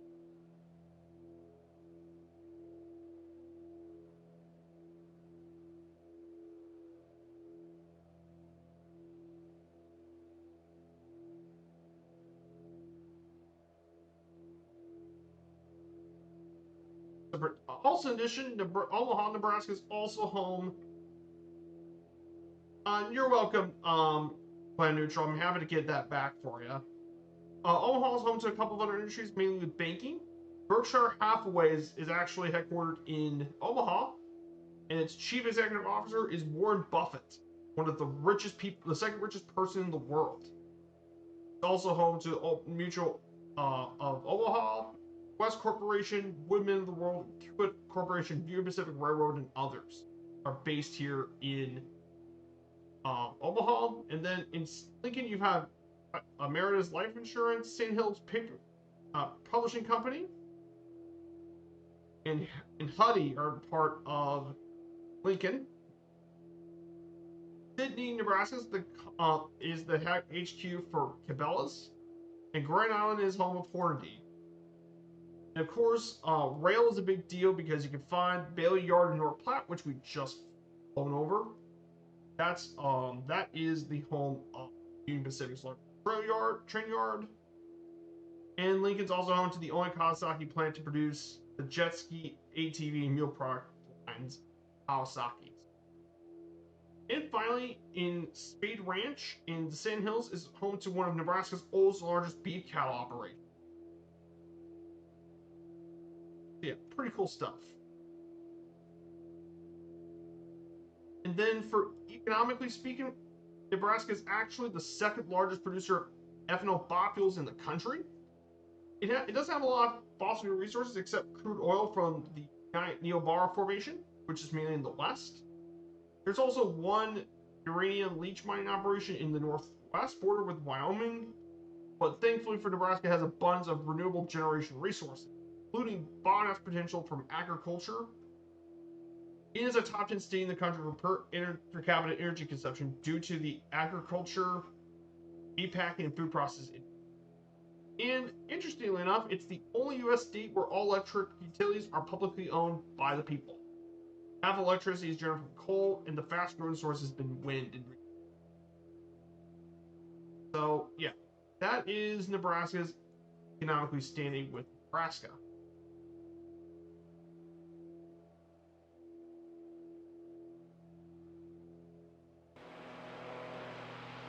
Terrain's starting to actually get a little bit more hilly as we head further up north in Nebraska. Going to get pretty much more hilly terrain.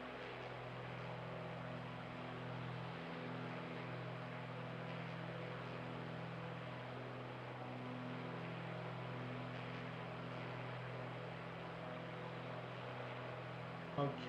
No goals yet from the top. I mean, I wouldn't mind getting a draw against Newcastle, but I would love to have a win against Newcastle.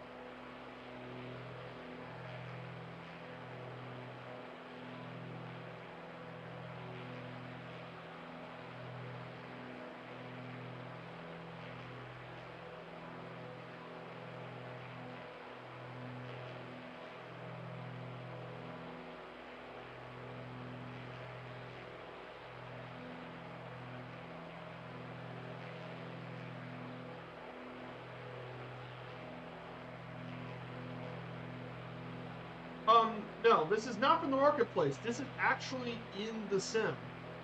This point, the Cessna 4404 is not from the marketplace. It's actually in the base sim.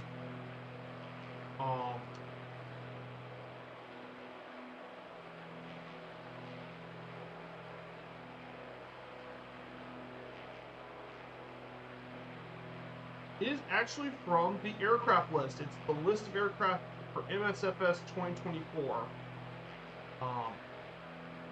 This plane, by the way, is actually from, I believe it is from the Premium Deluxe Edition. No, it's not from Premium Deluxe. It's actually from Deluxe Edition. This is from the Deluxe Edition of MSFS 2024.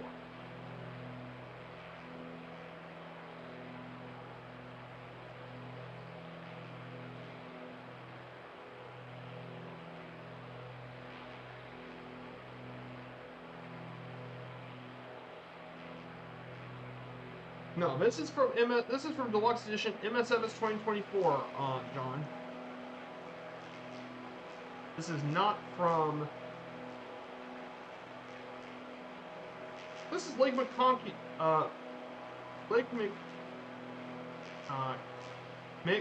McConkey State Recreation Area. This is one of the few areas of lake stuff in Nebraska. We're entering a few bits of water here in the state.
This is the McConaughey Lake.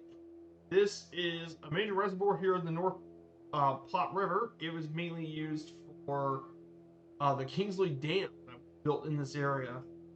And at the time it was built, it was actually the second largest dam, hydraulic filled dam in the world at the time it was built back in 1941.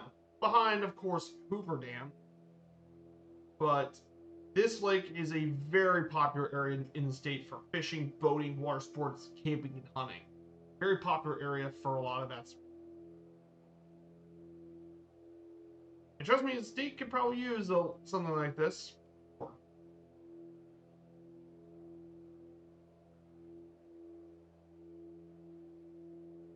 So, beautiful, really cool area though. Area from.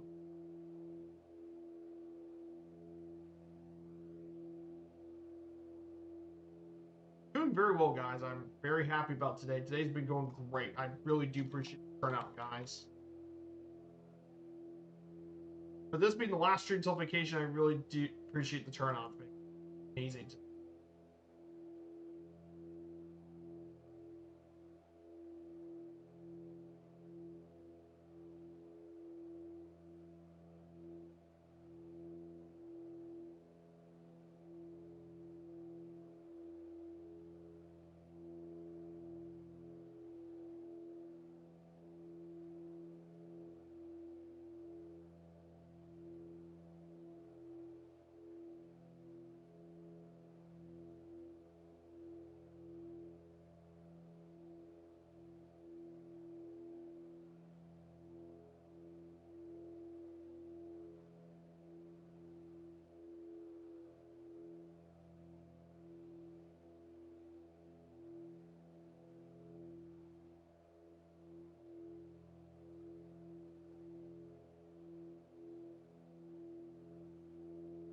So, let's go ahead and cover some of the big facts about Nebraska as we get to our next waypoint. So, in terms of other stuff for culture and stuff for Nebraska, Nebraska doesn't have any major sports teams, so as a result, there is one big sports team in the state of Nebraska people love, and that's college sports. College sports are extremely important in Nebraska, and no school is bigger than the Nebraska Cornhuskers in Lincoln, which we visited earlier in Lincoln, Nebraska. But they currently play in the Big Ten Conference. They just moved to the Big 12 back in 2011. And they're known for quite a few programs, including baseball. But by far their most notable sport is football. And Nebraska Cornhuskers football is the um, event in Nebraska. They sell every game since 1962. They have won 46 conference championships, 5 national titles, 7 unclaimed titles. Two of its teams in 1971 and 1995 are considered to be the greatest college football teams of all time. And multiple Heisman Trophy winners: Johnny Rodgers, Mike Rozier, and Eric Crouch.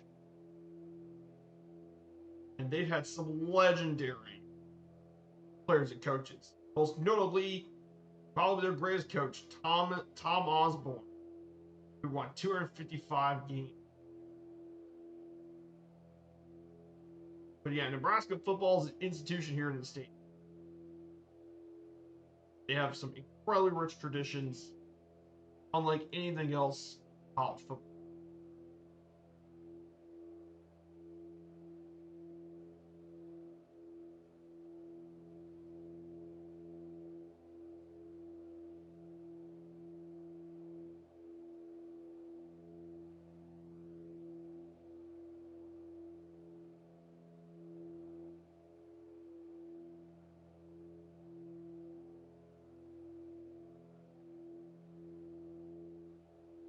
And they've had several important rivalries too.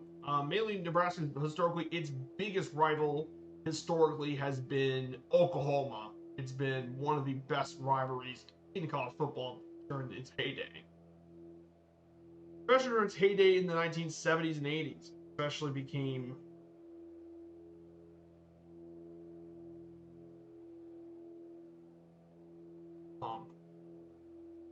but their other rivals though is currently Iowa is currently their main Big Ten rivals, Iowa.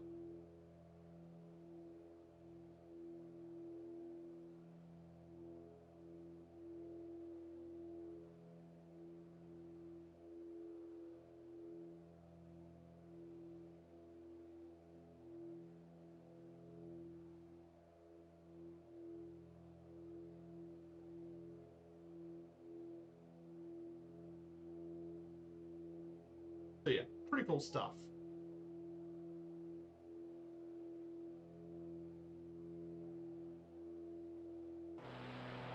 So we're gonna head out west and we're gonna head our way over to Scottsbluff. This will be our final stop of the day. Yeah, this plane is good in the sim. Yes, this is actually a pretty good plane for the sim. If you're used to flying the Chancellor in 2020, you're probably familiar with this plane. You'll be very familiar with it. Autopilot works the same as the Chancellor. The autopilot works the same, but the panels and all stuff work the same. I really do enjoy it. This is a pretty nice plane. I really do enjoy it. It's definitely pretty nice. Is it as realistic as the Chancellor? Probably not. It's not nearly as realistic as the Flight Simulator Chancellor, but for 2024 right now, this is definitely a pretty good plane. I definitely like this. It's pretty nice. We're starting to finally get into the more hilly parts of Nebraska. If you look in the west, we're starting to finally get into the more geographically diverse areas of Alaska. We're getting more to the bluffs region of Nebraska, as you can hear. Falling across the North Platte River. So let's talk about some historic fun facts about our Cornhusker State. There's some interesting fun facts about Nebraska. The state, for example, has the largest aquifer in the United States, the Ogallala Aquifer. Basically, if you don't know what that is,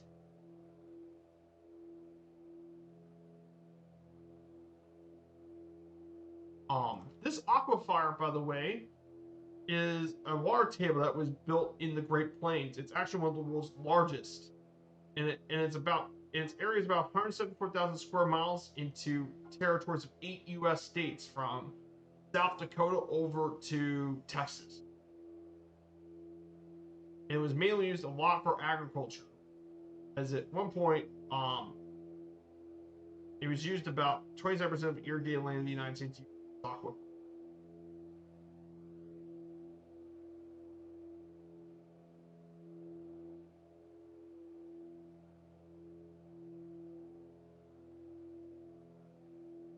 So that's a pretty big fact. Fact number 2, Nebraska has more miles of river than any other U.S. state. Yes, you've heard right. Despite being a landlocked state, Nebraska has more miles of river than any other U.S. state. That's because you have Missouri River, which flows through much of the northeastern edge of the state.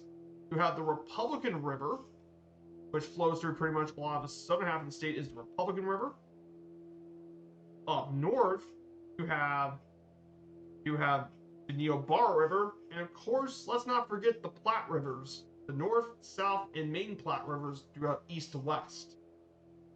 So you have 3 different rivers that go through this state. In Hastings, you can find the Naval Aviation Depot. The largest ammunition plant in the entire country is in Hastings. And you wouldn't believe this, but this ammunition plant produced 40% of all of America's World War II arsenal. Yes, you've heard this right. 40% of the U.S.'s entire World War II ammunition is produced in Hastings, Nebraska.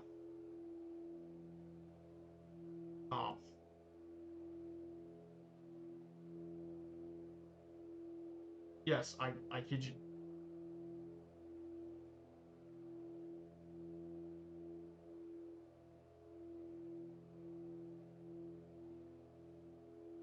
But yeah, you can check out you can take a bus tour of the World War II depot.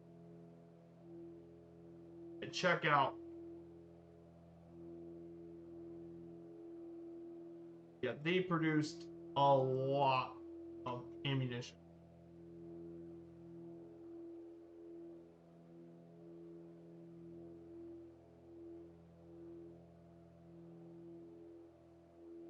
But yeah, they offer it every single fall. You can take a tour every single fall that features the depot.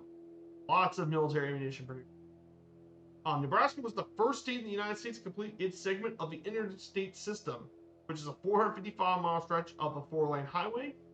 Nebraska became the first state to complete its segment of the highways, the interstate. You guys don't know about Marlon Brando. His mother actually gave Henry Fonda acting lessons at the Omaha Community Playhouse, and Henry Fonda, you guys probably know about him, well-known actor. In terms of Nebraska football, they have been to a record 27 consecutive bowl games in 27 consecutive winning seasons. But this was pretty old at one point, was 27 straight consecutive bowl games and winning seasons. However, that's probably not lasted anymore since Nebraska football has not been the same in recent years. They've been nowhere near as good as they should be. And two more facts. In 1882, Buffalo Bill Cody had his first rodeo in North Platte, Nebraska. Now, of course, if you are aware about the legend of Buffalo Bill Cody, you know Buffalo Bill Cody was originally from around the Buffalo area. But of course, you all probably know him from his adventures out west, mainly to nearby Wyoming, in Cody, Wyoming, in fact. But he actually got a lot of his rodeo career started here in Nebraska, back in the 1880s. And last but not least, in 1950, Omaha, Nebraska became the site of the College Baseball World Series, which basically is the World Series, but it's for college baseball.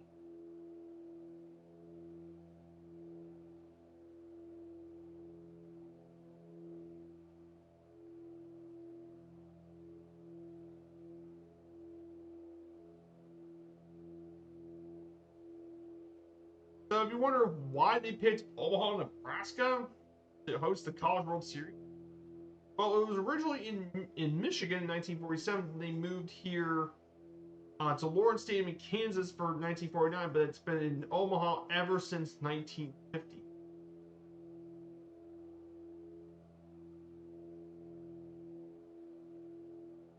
So currently, the most winningest club in the College Baseball World Series has been USC Baseball, followed by LSU, Texas, Arizona State, Arizona, and Miami University of Miami. U.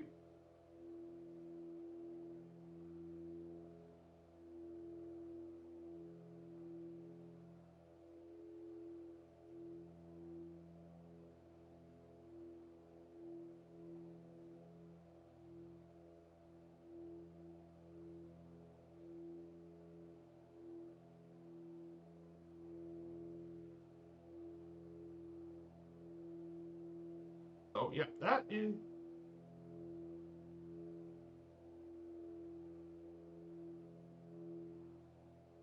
So, finally, of course, is some famous people now. Now let's look at some famous people here in Nebraska. Nebraska is home to quite a few famous people. Social worker Grace Abbott from Grand Island, Grover Alexander, the legendary baseball pitcher Grover Alexander, um, legendary Hall of Fame career, played for the Phillies, Cubs, and Cardinals. He hails all the way from St. Paul, Nebraska. Dancer Fred Astaire from Omaha, Max Baer, boxer from Omaha, puppeteer Bill Baird from Grand Island, Marlon Brando, well-known famous actor from Omaha, and you can also find Warren Buffett from there too. Henry Fonda from Grand Island, another famous actor. There is one U.S. president from Nebraska, Gerald Ford, from Omaha. And the inventor J.W. Forster from Climax. And Jay Forster was an inventor. He mainly did a lot of computer engineers and stuff. He did a lot of computer engineering stuff. And he headed its digital computer product. And he was the co-inventor of the magnetic core memory during computer generation development. Hall of Fame baseball player Bob Gibson from Omaha. Frank H. Lee from O'Neill. Frank Lee was a major football player and coach. He was a very famous coach of the Notre Dame Fighting Irish teams during the 40s and 50s. During the 40s and 50s. And finally, last but not least, Malcolm X, the well-known civil rights advocate, a pretty controversial figure in some areas, from Omaha, Nebraska. So that's it. Some famous people and famous heritage here in Nebraska. So that is what we're doing here. That is some of the information about the famous people and famous facts about Nebraska. So we're going to continue heading up northwest to our final stop here at Scottsbluff. Get to be here pretty shortly. Just about 47 miles out.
Go ahead and get outside of the cockpit for a bit. We're finally heading to a more diverse area of Nebraska. Definitely getting pretty close. So, just about 30 nautical miles. What a stream here. Absolutely incredible being here with all of you guys. It's been a lot.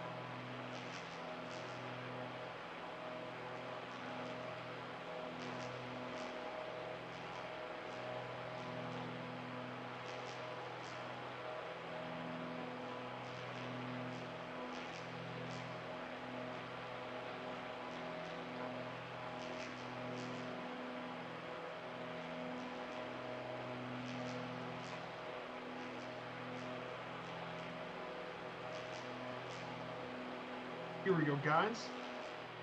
About to reach Scottsbluff pretty shortly, and here's the bluff formation in front of us. We're going to check out Scottsbluff. So we're going to be heading to Scottsbluff, Nebraska. It's actually the 13th most populous city in Nebraska, but it is also the largest city in the Panhandle region at 14,000 people. It was founded in 1899 across the North Platte River from its namesake, Scottsbluff National Monument. It was named after Hiram Scott, a fur trader in the Rocky Mountain Fur Company. And it's grown to, and basically was founded in 1899 by the Lincoln Land Company. It was mainly used by the Burlington Railroad to put its tracks in. It was the first town in the region to have a railroad line. Of course, the main points of interest here, quite a few of them here, but most notably the grave of Rebecca Winters, the Moran Pioneer, Riverside Discovery Center, Fort Mitchell, but most importantly, the most famous landmark here in the city, Scottsbluff National Monument. We're going to check out a national monument, guys. Can you believe it? Yes, we're going to visit a national monument today, Scottsbluff. Located actually near Gehring, but this National Park Service site protects 3,000 acres of historic overland trail remnants. Mixed grass prairie, rugged badlands, towering bluffs, and riparian area around the North Platte River, and it attracts 100,000 visitors a year. But this area was especially important if you talk about um for for many of the immigrant trails, including the Oregon Trail and California Trail, but also the Pony Express Trail. Over 250,000 westward immigrants passed by here between 1843 and 1869, and it was the second most referred to landmark on the entire trails.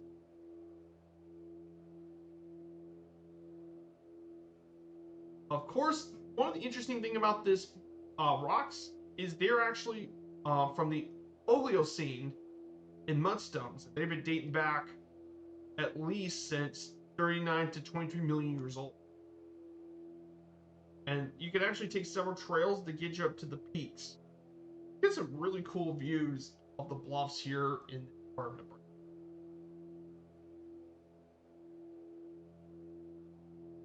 Really cool stuff. And our last stop is Western Nebraska Regional Airport. It was named William B. Hellig Field after the Mr. Aviation of the city, William B. Hellig. He was a World War II Army Air Force flight instructor, civil instructor, and manager of the airport. It was constructed back in 1934. Scottsbluff was actually used for military purposes. It was used as an Army airfield to train crews in the B-17 and B-24 Liberators. And then it was transferred as a train facility for C-47 Skytrain and glider crews. After the war, it mainly became a normal airport with one flight over to Denver, Colorado.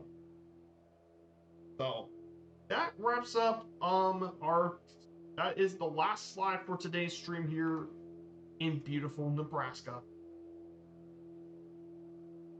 So guys, thank you all so much. We'll be arriving at the National Monument soon, so let's look outside and look at the views. Look at all of this, guys.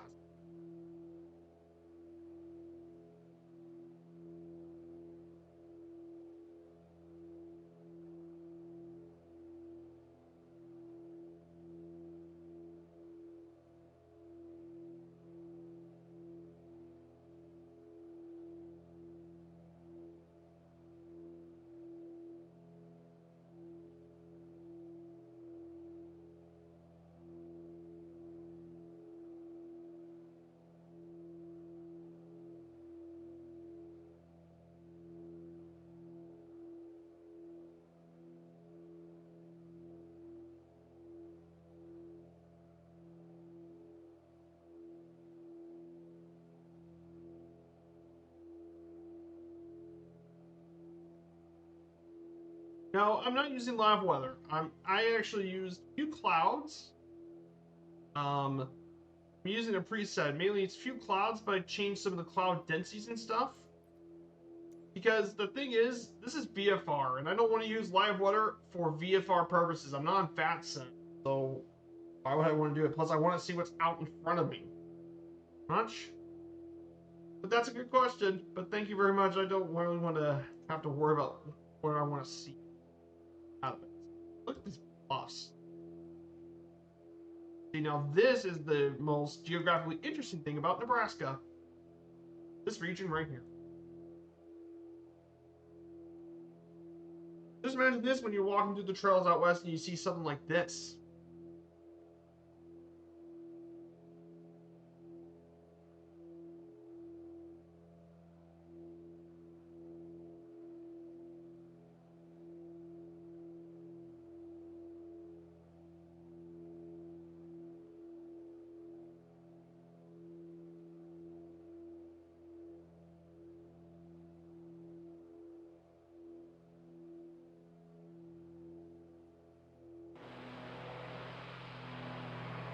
Here's Scottsbluff right ahead of us.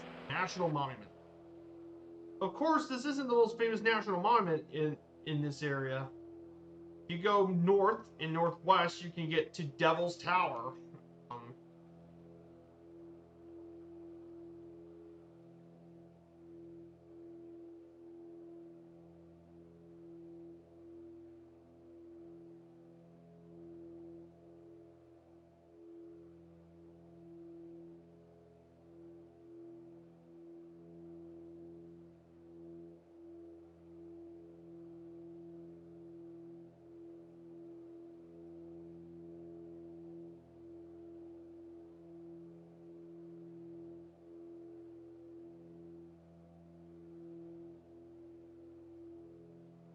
no live weather.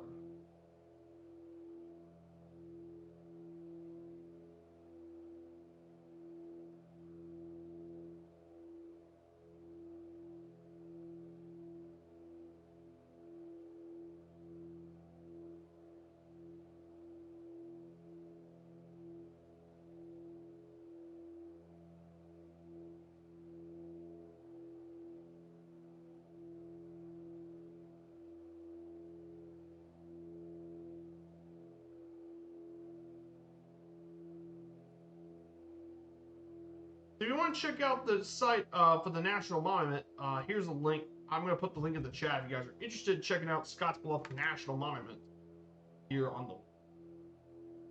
This is the link to the National Monument itself from the National Park Service. So you can do, according to some of the things you can do here at the monument, you can drive on the road, you can hike the monument. There's nearly 4 miles of trails at the monument. You can even look at the collection of works from William Henry Jackson. Yeah.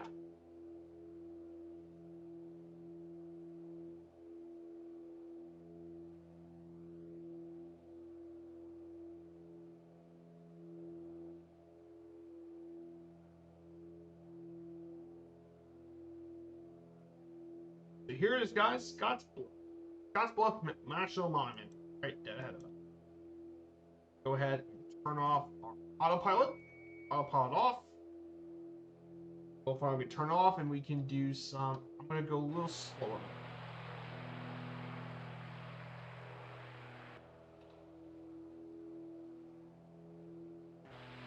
This is Gearing and Scottsbluff.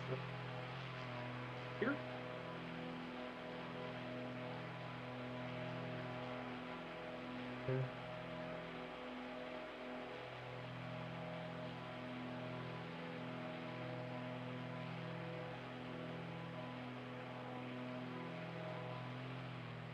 Look at that, guys.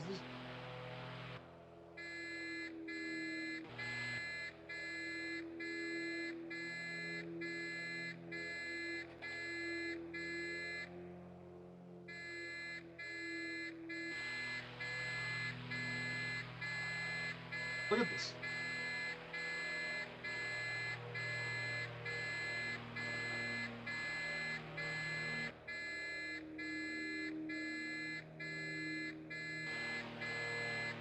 Don't mind the beeping.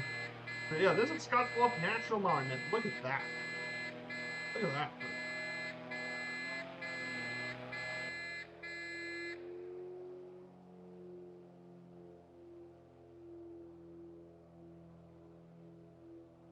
We're just going to land here on runway 05. That's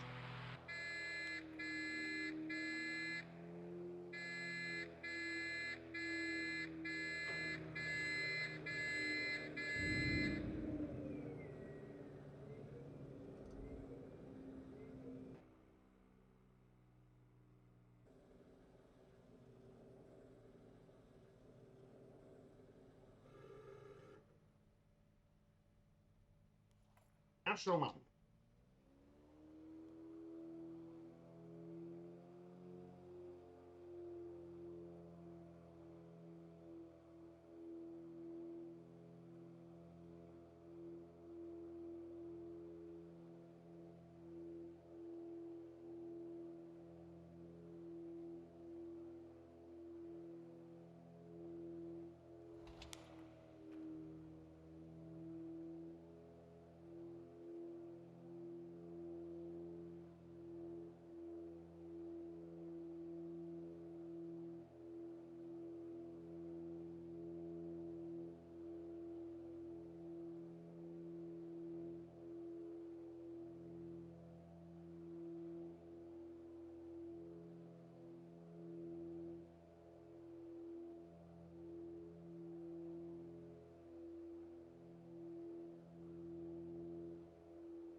we're down.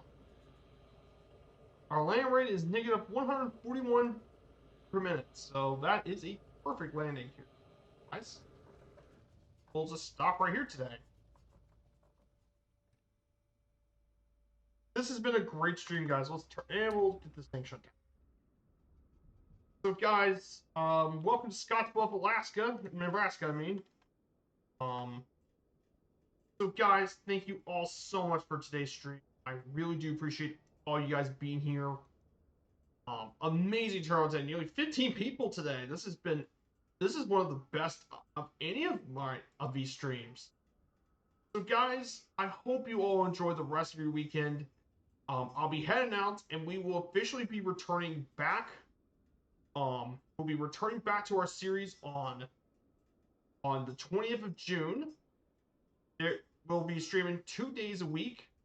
So, hope you guys all have a great vacation. And I'll post the pictures in their Discord. I'll let you guys know. So take care, everyone, and have a great rest of your Sunday. Take care, everyone, and see you all again soon. Goodbye, everyone. Have a great day.